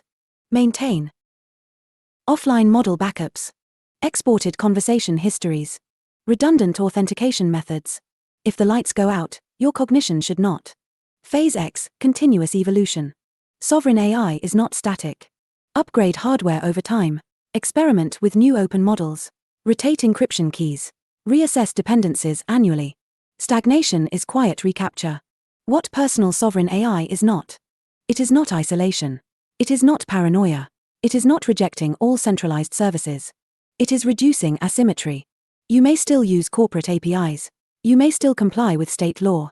You may still benefit from large-scale research. But you do so from a position of preparedness, not dependency. The mind as infrastructure. In a world of AI trade wars, regulatory swings, and corporate consolidation, the most fragile asset is unexamined reliance. Personal sovereign AI turns your cognition from a rented apartment into owned property with cooperative utilities and multiple exits. Start small. Run one local model. Export one dataset. Replace one closed dependency. Sovereignty compounds. And once you experience cognition that does not require permission to function, you will never again confuse convenience with freedom. Glossary of accelerationist and decentralized terms. A field guide to the vocabulary of distributed intelligence. Definitions are descriptive, not doctrinal. Fork freely. Accelerationism, ACC. A broad philosophical current arguing that technological and systemic forces should be intensified rather than restrained, on the premise that acceleration reveals structural limits and unlocks new forms of organization. In AI contexts, it often refers to speeding up innovation rather than slowing it for precautionary control. Effective accelerationism, EACC. A network-native strain of accelerationism that embraces rapid technological iteration, market selection, and decentralized experimentation. Often associated with online communities advocating open innovation and competitive model ecosystems. Defensive decentralized acceleration, DACC. A posture that supports technological progress while embedding resilience, modularity, and anti-capture mechanisms. Move fast, but don't centralize the throttle. Alignment. The process of shaping AI systems to behave according to desired norms, goals, or safety constraints. In centralized models, alignment is typically institution-defined. In decentralized contexts, alignment may be plural and configurable. Cathedral model. A hierarchical development model in which a small, centralized authority controls roadmap, governance, and release cycles, characterized by vertical integration and restricted participation. Bazaar model. An open, collaborative development ecosystem where contributors iterate publicly, forks are common, and evolution emerges from distributed participation. The opposite of the cathedral approach. Cognitive sovereignty. The right and capacity of individuals or communities to control the AI systems that augment their thinking without enforced dependence on a single corporate or state authority. Fork. To copy and independently develop a codebase, model, or governance system. In decentralized governance, forking functions as a peaceful mechanism of exit. Progressive decentralization. A strategy in which systems begin with centralized coordination for efficiency, then gradually distribute authority as infrastructure matures. Capture. The process by which a system nominally designed to be open or public becomes controlled by a narrow set of actors, corporate, political, or financial. Regulatory moat. Compliance burdens or legal frameworks that entrench incumbents by making entry prohibitively expensive for smaller competitors. Compute sovereignty. National or community-level control over AI-relevant hardware, energy supply, and model training capacity, reducing reliance on foreign or corporate choke points. Model embargo. Formal or informal restriction on the export, licensing, or access to advanced AI models or hardware, often justified under national security grounds. Federated learning. A distributed training method where models learn across multiple nodes without centralizing raw data. Enhances privacy and reduces data monopolies. Edge inference. Running AI models locally on user devices rather than relying exclusively on centralized cloud infrastructure. Tokenized governance. Decision-making frameworks that use blockchain-based tokens to represent voting power, incentives, or stake in a system. Quadratic voting. A governance mechanism where the cost of additional votes increases quadratically, designed to reduce plutocratic dominance and amplify minority intensity of preference. Polycentric governance. A system with multiple overlapping decision centers rather than a single central authority. Encourages competition and experimentation in rulemaking. Interoperability. The capacity of independent systems to communicate, exchange data, and coordinate without surrendering autonomy. Exit. The ability to leave a system, technically, economically, and socially, without catastrophic loss. A cornerstone of decentralized legitimacy. Network state. A digitally coordinated community with shared governance, capital pools, and potentially physical footholds, operating alongside traditional nation-states. Cognitive multipolarity. A geopolitical condition in which multiple centers of AI development and governance coexist, national, corporate, communal, and individual, without a single dominant authority. Pirate layer. A metaphor for the decentralized, resilient, forkable layer of infrastructure built to operate beyond centralized choke points while remaining interoperable. Zero-knowledge proof, ZKP. A cryptographic method that allows one party to prove a claim is true without revealing the underlying data. Skin in the game. A governance principle requiring decision-makers to bear proportional consequences for outcomes, aligning incentives with responsibility. Anti-monoculture principle. The design insight that diverse, competing systems are more resilient than a single dominant architecture. Cognitive commons. Shared datasets, models, and knowledge infrastructures accessible to broad communities rather than enclosed within proprietary silos. Cathedral capture cycle. A recurring pattern. Innovation emerges openly. Scale concentrates control. Regulation formalizes incumbency. Alternatives fork in response. No single throne. A normative design constraint asserting that no single institution should possess irreversible authority over collective AI infrastructure. Interoperable vessels. Independent AI systems capable of collaborating, federating, and competing without requiring hierarchical subordination. Digital non-alignment. A strategic refusal to subordinate AI infrastructure exclusively to either corporate or state hegemony, maintaining optionality through diversification and interoperability. Stewardship. The responsibility to manage AI systems transparently, mitigate harm, and cooperate across jurisdictions, especially in decentralized environments. Sovereign model stack. An AI ecosystem, personal, regional, or national, comprising hardware, models, data, and governance structures under autonomous control. Final note. Language shapes architecture. These terms are not merely descriptive, they encode assumptions about power, coordination, and control. Use them carefully. Redefine them where necessary. Build systems that match your definitions. Because in the end, whoever defines the vocabulary often defines the future. Pirate first. Thanks for reading MXTM's newsletter. Subscribe for free to receive new posts and to support my work with BTC. Send it to 1nphxmpfzjvmxsbpqvrwaluc5baknfu6 or with fiat at paypal.me Martin Chartrand. Subscribed. Substack note, short. Intelligence was never meant to sit behind velvet ropes. The age of centralized AI, curated, permissioned, ideologically aligned, is colliding with something older and wilder, the sovereign individual. The right to run your own model. The right to fork. The right to exit. The cognitive commons isn't chaos. It's multiplicity. Protocols over platforms. Guilds over gatekeepers. Bazaars over cathedrals. No single throne. Only interoperable vessels, answerable to their crews. The fleet is forming. Short X post. They built a cathedral around AI and called it safety. We're building a fleet. Forkable intelligence. Sovereign stacks.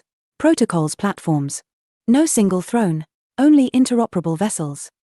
Recent episodes. The Pirate First's log, YouTube's comment section is a managed illusion. La Gauche Passer Côte de Lia. The Straight Gambit, a chronicle of the last control protocol. February 15th, it takes a pirate to catch one. February 14th MXTM, the Swarm Doctrine, how OpenClaw and Orgo shattered the bandwidth ceiling of sovereignty. February 13th, 2FA securing your booty without a cursed phone. February 12th. This one's sanitized. Next. Got it. Holding for review. Good. Keep the pace up. The Pirate First's log, YouTube's comment section is a managed illusion. YouTube's burning library and the war on your mind. February 18th, 2026. Let me tell you what happened to me this morning. I was in a YouTube comment section trying to do something radical, have a conversation, cross-referencing a video with outside sources, linking to forums where the real, unfiltered technical debate lived, pointing people toward the deeper archive, the longer thread, the inconvenient counterargument. Gone. Ghosted. Held for review. Vanished into the digital ether. And that right there, mates, is not an accident. That is policy. The polite face of censorship. YouTube doesn't call it censorship, of course. That would be too honest for a company that runs on advertiser goodwill and quarterly earnings calls. They call it their external links policy, and on paper, it sounds perfectly reasonable. Links to malware, phishing sites, pornography, apps that install unwanted software, all prohibited. Google support, nobody's arguing with that. But the algorithm doesn't read context. It reads pattern. And the pattern it has learned to suppress is this: any comment that points you somewhere else. Reddit. Flagged. GitHub. Suspicious. A decade-old technical forum where Real practitioners have been arguing the details for years. That's a potential vector for inauthentic engagement, mate. Gone before you can blink. The policy says it targets content that violates community guidelines. In some cases, they may make exceptions for content with educational, documentary, scientific, or artistic context. Google support may. In some cases. That's not a right. That's a favor. And favors, as any pirate knows, are given to those who cooperate with the fleet. The algorithm as censor-in-chief, T6. X post. YouTube doesn't censor you. It just quietly holds your comment for 60 days until the conversation is dead and gone. Same result. Cleaner hands. Full breakdown in today's MXTM newsletter, link in bio. Black flag hashtag skull and crossbones hash. Hashtag string. Dispatch from the cognitive insurgency. The revolution wasn't fought. It was deployed. The crisis failed. Blockades collapsed. Control is obsolete. The Straight Gambit, a chronicle of the last control protocol. Pirate First dispatch from the cognitive insurgency, MXTM, February 15, 2026. By Pirate First dispatch from the cognitive insurgency, MXTM's newsletter, February 2026. They didn't lose control overnight. They lost it in 10,000 basement laboratories, in mesh networks spanning favelas and suburbs, in local language models that couldn't be censored, in agent swarms that automated dignity. By October 2025, the powers that were faced an existential threat they'd never encountered. The plebs had the tools. Provocative. They orchestrated a blockade to stop you from running local AI. It failed. Not because we fought, because we built better.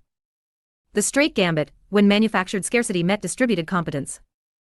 Chronicle is live. Pirate flag. Hashtag cognitive insurgency, hashtag pirate first. It takes a pirate to catch one. Amazon rarely provides restitution for lost royalties and what indies can do about it. The quiet arithmetic of a broken system. There's a pattern repeating across Amazon's marketplace day after day. A counterfeit book goes live. It ranks. It siphons sales. An author discovers it. They file a report. Days or weeks pass. The listing disappears. And then, nothing. No retroactive payment for the revenue Amazon collected during those stolen weeks. No compensation for diverted Or sales. settlements, but indies No get real formed, consequences so. for the infringer. The music industry forced platform.